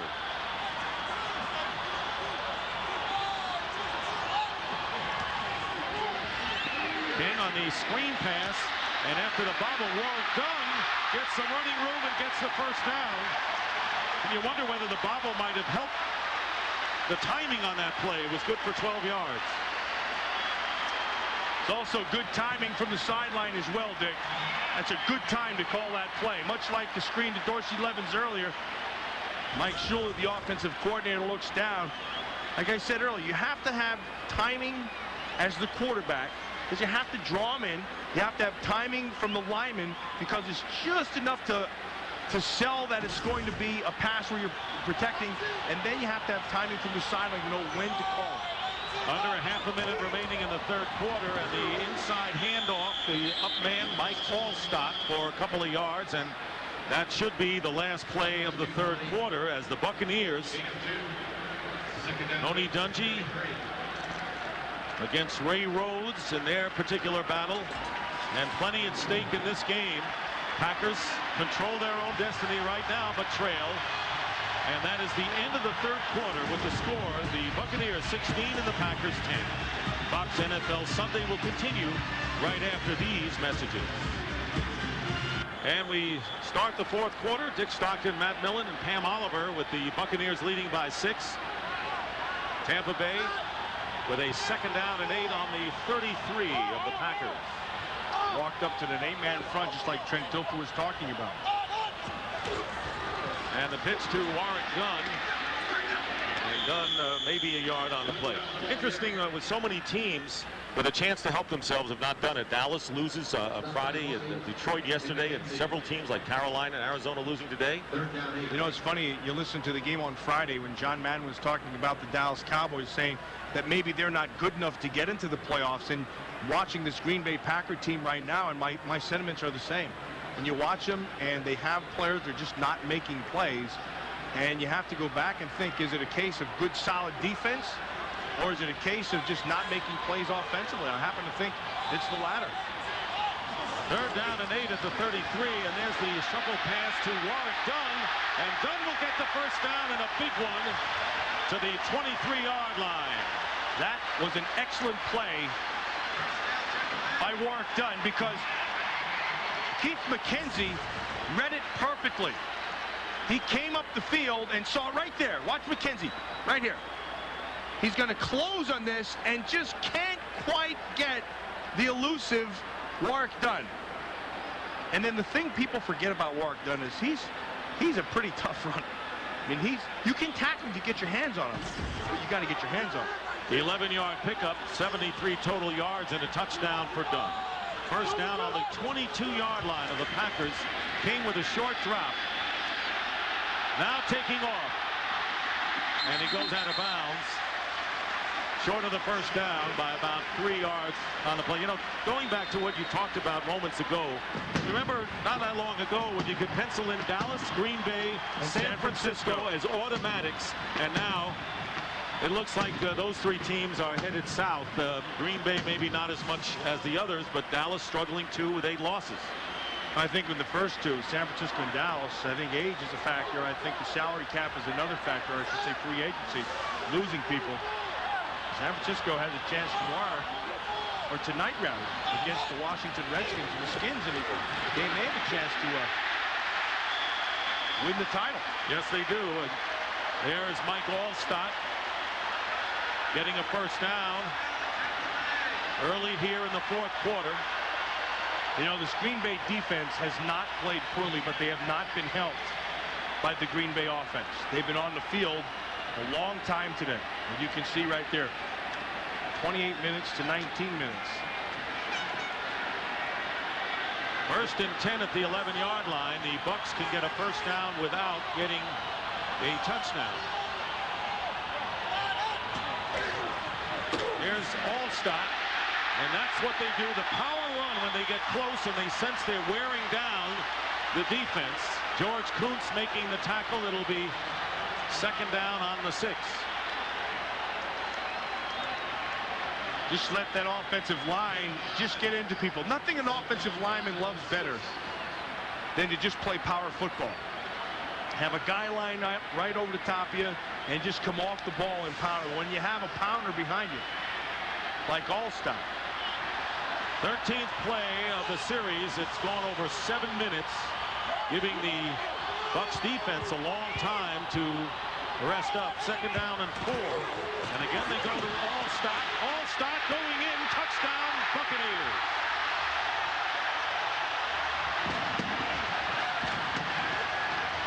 A 5-yard touchdown run by Mike Alstott. And that's the little bit of make you miss and movement. And they're going for 2. That a fullback doesn't give you, that a running back does give you. And that's what Alstott gives you right here. See, that's a nice job by McLeod. Nice job by Doggins. A normal fullback doesn't bounce that thing outside. His feet doesn't take him there. His eyes may, but his feet doesn't. Don't rather. And Alstott, because he's a featured running back, he's able to make that little bit of wiggle and get outside. Alstott has scored all 5 Tampa Bay rushing touchdowns this year. And what an impressive 22-4 record when he does get into pay dirt. And the Bucs going for the 2-point conversion, leading 22-10.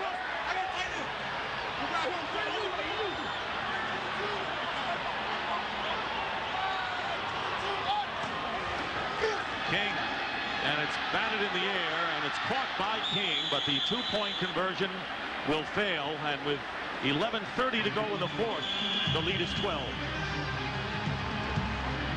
Mike Alstott powers his way in, and Trent Dilfer, the injured quarterback, leading the cheers on the sideline. Tampa Bay Buccaneers, who are looking to remain a game ahead of the victorious Minnesota Vikings, who won earlier today, and looking for their first division title since 1981. It won't come today, but it could come next week in Chicago. Lead at 22-10 as Martin Gramatica kicks off. Charles Jordan bobbles it again, another month, and Jordan giving ground and going nowhere. And this crowd at a fevered pitch. Great hustle by the red-shirted Buccaneers. We'll be right back in just a moment. Watch the eyes of Charles Jordan, and you can see how he takes his eyes off the ball and looks up the field right there. See, the eyes are looking up the field. The ball is going the other way. You have to concentrate. You have to watch it all the way in. First down on the 11-yard line. Packers need some offense in a hurry. And this pass thrown out of bounds. Schrader was the intended receiver. Well, this is Ray Rhodes on the sideline just a few minutes ago trying to get the troops rallied. You're down by 12 points, which is 2 scores. And you know the balance of your season is hanging right there. And there's one thing when a coach talks to you. There's another when you're Warren Sapp and you talk to yourself. Is anybody listening? What a difference a week makes for the Buccaneers defense as Favre's pass in and out of the hands of Bill Schrader. Well, there was an incident this week involving Antonio Freeman and Charles Jordan, an accident occurring on Wednesday night in a parking lot of a Green Bay restaurant. Freeman's car hit a pole, and Freeman's friend, a woman, was injured, currently listed in fair condition. Now, Charles Jordan originally admitted to driving Freeman's car, but Freeman admitted Thursday to driving after a witness contradicted their account. Charges of obstructing justice are being considered, so things are not that smooth in Packerland off the field. Third down and 10. And on the field, they're not that smooth either as Favre's pass. That one is caught by Freeman, and a first down short of the 30-yard line. And that quiets the crowd somewhat. That was a gain of 22. Nicely done by Favre. Again, he knows he's got to make the play. But he also knows he's not getting much help out of his receivers in terms of getting open down the field. That time, he was able to buy some time by stepping up in the pocket and a well-thrown ball. And with that catch, Antonio Freeman has gone over 1,000 yards receiving for the 3rd year in a row. Corey Bradford went in motion to the left. There's a flag down, and the pass intended for Levens incomplete. Not many penalties today. And as a matter of fact, we haven't had any quarterback sacks. It's been that kind of a game. This is only the 2nd flag. Dick Hantak, the referee. Illegal shift. Offense. 2 men moving. In time prior is declined. 2nd down. Microphone breaking up, but you know that it was an illegal shift and the penalty was declined, so it'll be 2nd down and 10.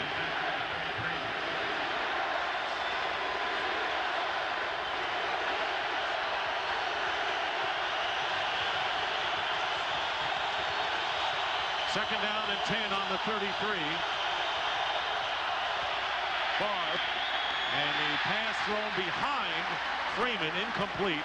and covered well. I'll tell you, the coverage has been really remarkable for the Buccaneers today. Coverage has been right there. I think one of the reasons is that the receivers aren't really running away from anybody. And this, you know, the defense doesn't allow for that. They're playing in a zone. You're not going to run away from anybody. But I think the more telling thing in this game, that ball should have been caught, even though it's behind. The more telling thing, and I said it right at the start of the game, you have a great quarterback. You're going to put the game on his shoulders. And to this point, with 10 minutes left, he's not responding.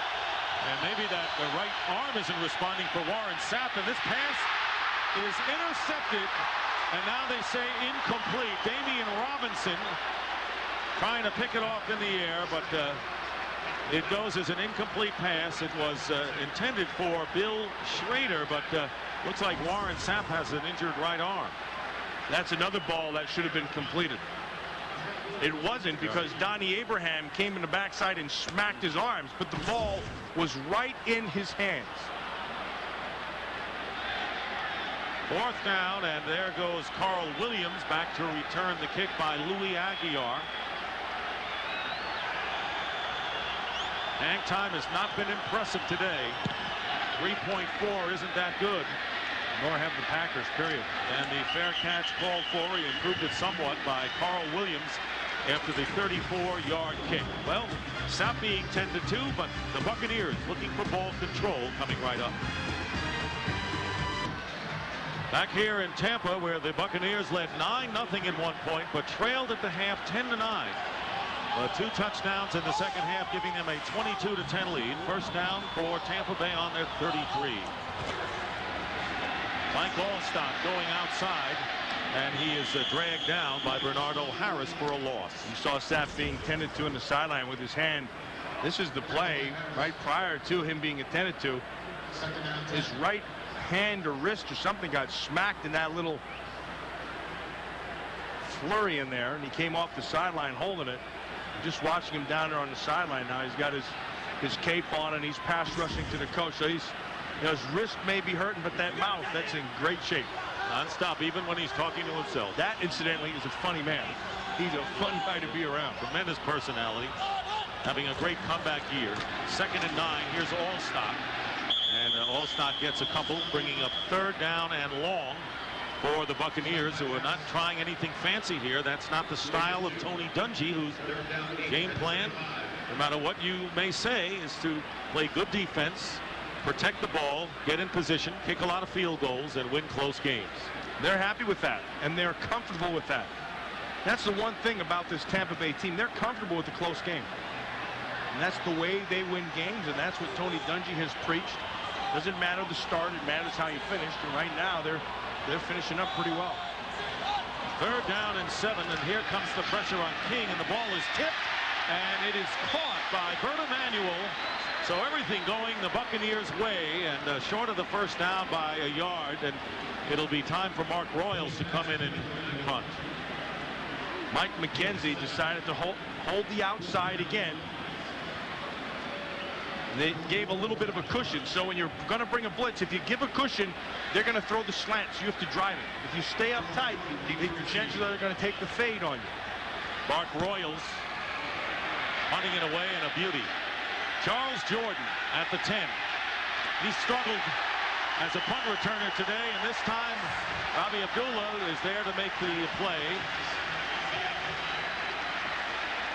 Flag is down.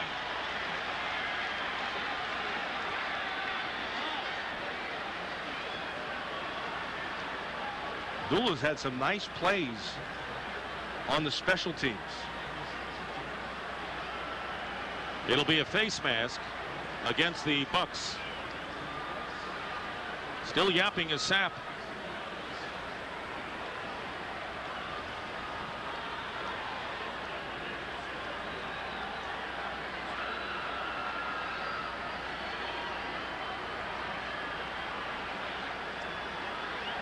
Dick, at the 8-minute mark now, you're at 7:53 like you're talking about.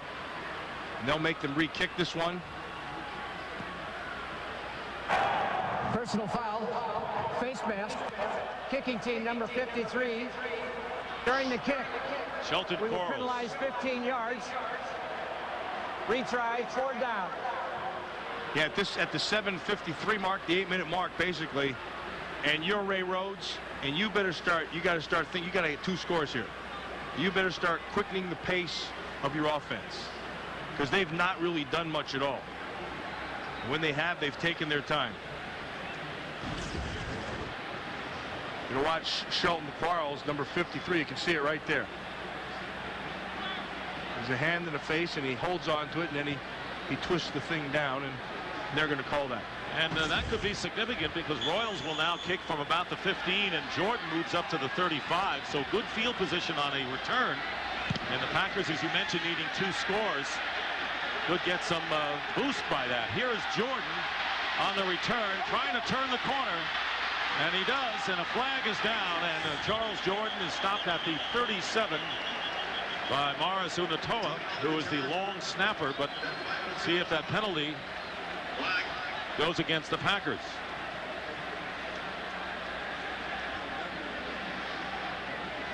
And that's what it'll be. 51-yard kick. And the return was 15 yards by Jordan, but that will be set back. Illegal block during the return. Number 31, 10-yard penalty. First down. So a decent return, which could have given the Packers at least some room to get going with 2 scores needed. Frank Middleton is steaming. Well, figuratively on the bench right now as the Packers begin from the 25, needing 2 scores with 7:40 remaining in the 4th. Favre on first down, and Schrader holds onto it, takes the hit, and a first down to the 41 and a gain of 17 yards. Abraham defending. Next week, the final weekend of the NFL regular season. Detroit, Minnesota, Tampa Bay, Chicago. The Giants and the Dallas Cowboys meet at 4 o'clock, and it's possible that 4, 7, and 8 teams still in playoff contention. Think this is the right thing by the Packers. They're going with the hurry up. And not now. That's not the right thing. On the return down the sideline. The second interception of the game for Robinson, and Favre threw it right in his hands.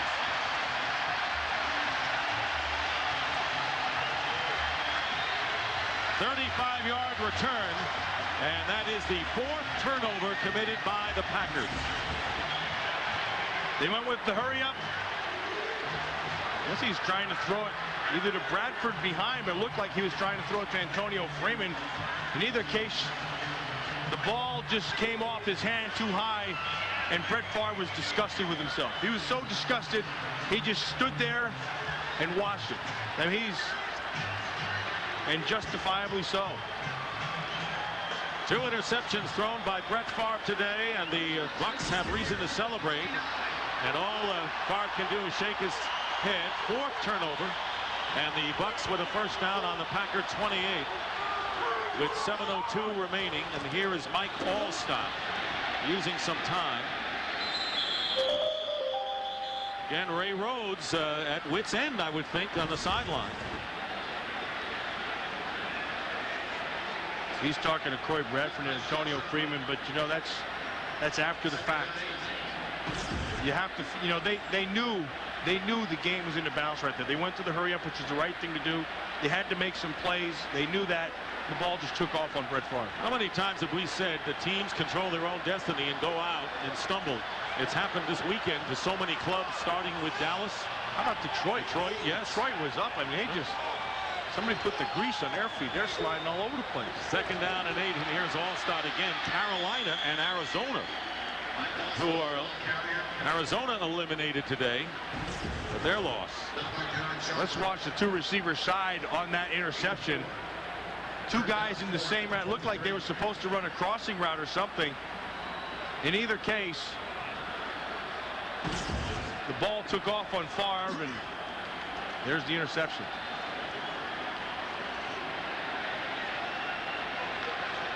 Brett's disgusted with himself and the route and the game. 3rd down and 5 at the 23. Warwick Dunn now moving out into the slot, and a quarterback draw by Sean King. First down to the 16-yard line, and The Buccaneers pulling everything out of the bag today, including a fake punt, a pass for a first down earlier. Well, offensive coordinator Mike Shula says, you know, if Steve Berline can win a game like this, then I certainly can get a first down like this. Good point by him. It is a good point by him. You know, Mike Shula takes a lot of heat down here. Yes. And every time that you and I have watched the games with the Bucs, he's called very good games. Every time I come down here, I say, okay, let's see this guy Mike Shula. He's supposed to be a stiff. And he turns it, he calls excellent games. I don't see what the big deal is with him. First down on the 17, and here's Alstott to the 10, to the 5. Look at that. Touchdown, what up. Mike McKenzie got his jock strap laying on the 5-yard line. Boy, did he fake him out. 17-yard run, Alstott's second touchdown of the game. That is no fullback. He's going to the Pro Bowl. Pretty good running back. As a fullback, but that guy's a runner. 6 touchdowns on the year, the only 6 rushing scores by the Buccaneers. And winning going away now at a 28-10 score with 4:41 to go. Dick? Andy Don Meredith would be singing right about now. Yes. And there is a party going on in Tampa. And there's going to be a bigger one tonight. Here is Grammatica with the extra point. And it's 29-10 in favor of Tampa Bay. This is, just watch 40. This is that little bit of make you miss that separates Alstott. Right there. You see that? Fullbacks don't make that. Running backs make that move. And Alstott is just, he's pure running back. He's a powerful guy. He's a big guy. He's atypical, but he's good. Look at that move. That's a thing of beauty. Remember at halftime, the Bucs were trailing the Packers 10-9, but they have scored 3 touchdowns since to take a 29-10 lead.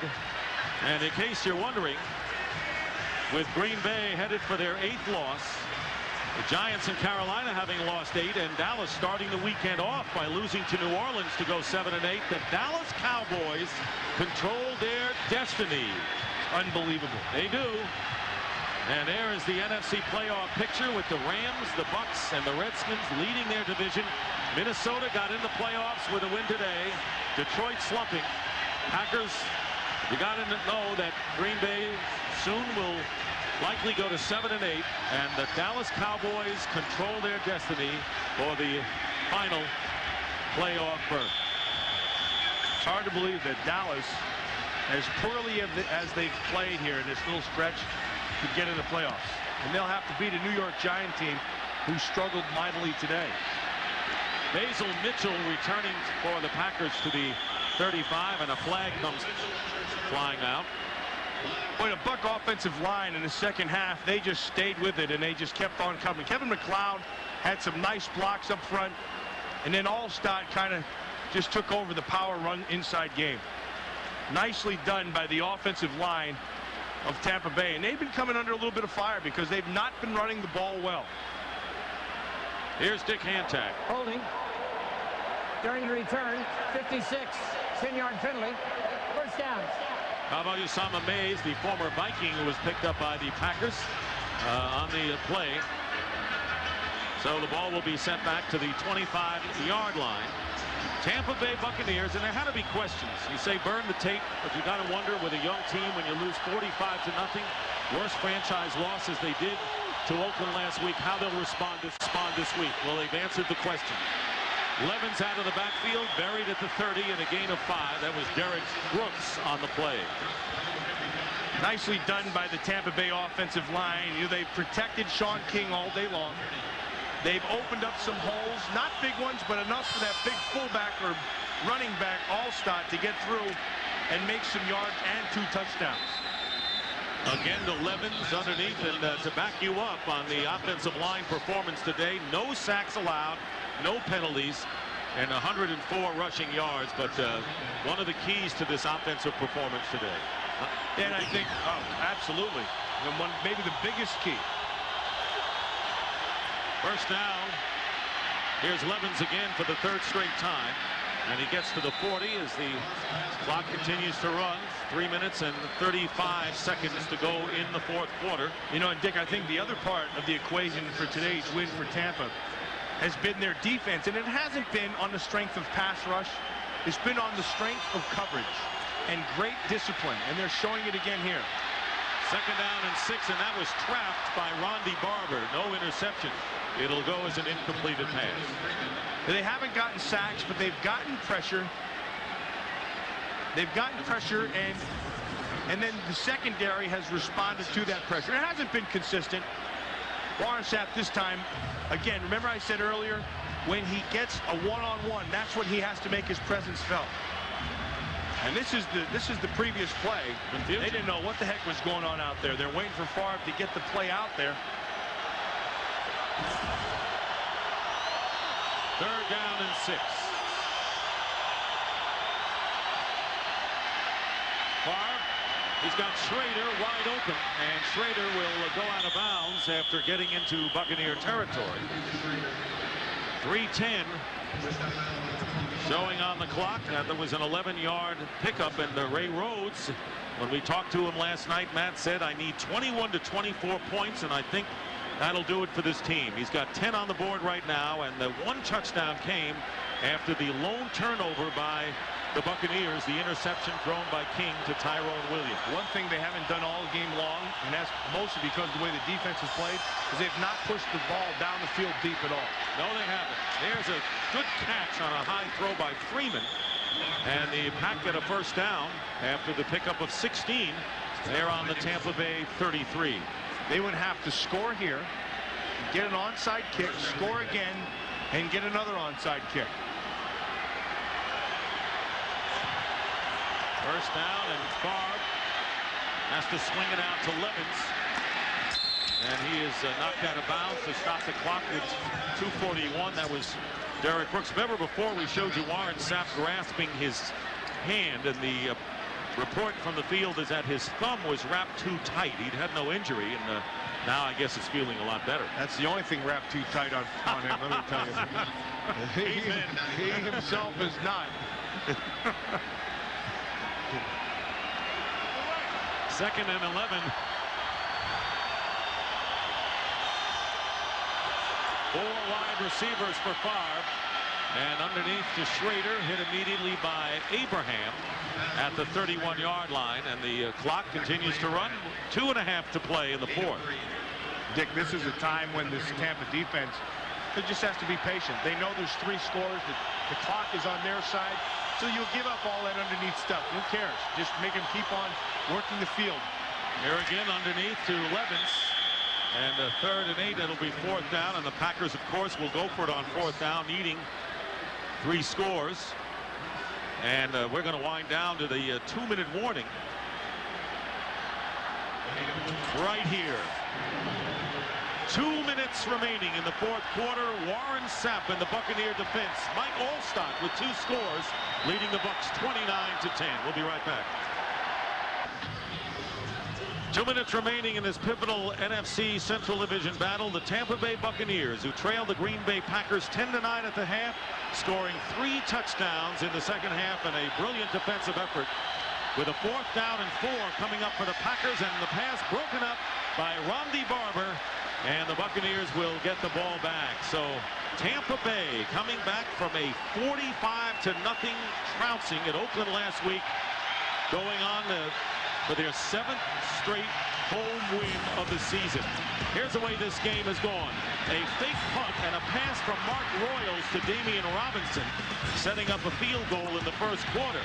And then Dorsey Levens gets the touchdown to give the Packers the lead 10-9 at the half. In the 3rd quarter, there is the completed pass to Schrader, leading to a Dunn touchdown on the fumble, and then Mike Alstott scoring 2 touchdowns. The second one from 17 yards out to make it 29-10 in favor of the Buccaneers with 1:56 to go in the game.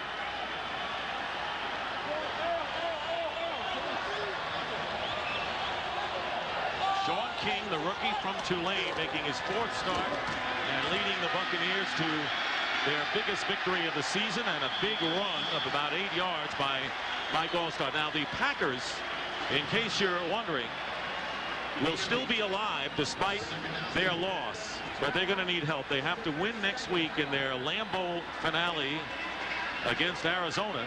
They need the Giants to beat the Dallas Cowboys, who right now control their own fate, and net conference points, and that gets complicated. Matt, tell me how that works. I'll tell you how it works. You wait till the season's over, you look in the paper, and you say, oh, they made it, or they didn't. That's about it. But look how the guard has changed. The 49ers, Packers, look at the list of those teams eliminated from the playoffs. 49ers, Broncos, Patriots, and Steelers, who were there a year ago. Won't be there this time, Matt. No, not at all. And the Green Bay Packers had themselves a chance. We said at the start, I'll go back and repeat myself again, they needed, look, they right now, they have Dorsey Levens, and they can run the football, but they're a passing team. And if they're a passing team, they have to ride the arm of Favre, and they have to be able to have the receivers get open. And today, Tampa Bay's defensive secondary just threw a blanket on them. Here's Alstott with a carry, and of course their offensive line a bit banged up with Tony Mayberry, their Pro Bowl center, out with a neck sprain. And let's look at Favre on the sideline here. How's he looking? Not good. Yeah. Yeah, I can't tell if that's because of a pain he has in his shoulder or arm, which, you know, he's one of those guys who doesn't tell anything to anybody. And sometimes he can hurt himself and his team by not revealing any injury. That's the first thing. But I also think he's wincing at the fact that they're down here by 19 points, and don't look like they're going to do anything. Packers calling their second timeout, and while we have a moment, we want to thank our crew, production and technical. And here they are. And tonight's game, they're on that pirate ship, ready to set sail. Anything for a free ride for our crew. Well, tonight's game produced by Richard Zients. That's not a pirate. Holy smoke. And directed by Artie Kempner, the associate director, Greg Scopertoni, and our broadcast associates, Jacob Ullman, Derek Manning, and Adrian Hassenmeyer. Special thanks to our technical crew, Jeff Cohen and Ben Altop in audio, David Geller, Andy Mitchell, Mike Tatamir on camera, Gene Michael and Fred Medeiros in video, Lars Pacheco, Jay Beckman, and Jerry Houseville in videotape, Victor Gonzalez, along with Mike Stevepak, Mark Fasori, and Mike Kirby in graphics. Thanks to you all for a terrific job, not only today, but all season long. And the Packers have used up their last timeout. You know, and the guy who's down there in the truck, along with Artie Kempner and Richie Zients, the guy who sits right side of him is Richie Basile, the guy who switches all the pictures. Not an easy job. No, especially when you got fat fingers like Richie does. You never know what the heck is going to show up there. That's a bittersweet compliment for Rich. Also want to thank our spotter Chris Visser and our statistician Dave Corus up here in the booth, as the Packers are out of timeouts, and the Buccaneers will tie a club record with their 10th victory of the season. They've accomplished it twice, back in 1979 and 8 years later. And for Green Bay, they'll drop to 7-8, still alive, but they need a win at help. Dick, I'll again congratulate the offensive line of this Tampa Bay Buccaneer team, and also the secondary of this Tampa team. Both those units played extremely well. Alstott tackled by Sharper from behind. The Buccaneers, who won 6 in a row before losing in Oakland last year, would get back on the winning track and go 10-5. The Packers dropping to 7-8, dropping their 3rd game in a row. And this team is certainly not finishing in a blaze of glory. This will be their 6th loss in their last 9 games. Well, Tampa Bay knew they had to run the ball, and run it they did. Yeah, that's, again, just pat the back of those offensive linemen up there. And they were patient with it, and they stayed with it. And I think Mike Shula called himself a good game. Mike Alstott did an excellent job of powering through the cracks that he got. 3rd down and 1. And Sean King on the quarterback sneak. Very poised quarterback, and when we talked to him this week, he said, look, a football, still the same game no matter what level it is on. Key is not to be afraid to make mistakes. He only made one today, the interception, but a terrific job by a poised rookie. And that will do it. Sean King completes 17 of 30 for 133 yards, 1 touchdown pass and 1 interception. And for Brett Favre, who's been banged up this year, Packers Going to need help when they go home. So the final score here in Tampa, the Buccaneers 29 and the Packers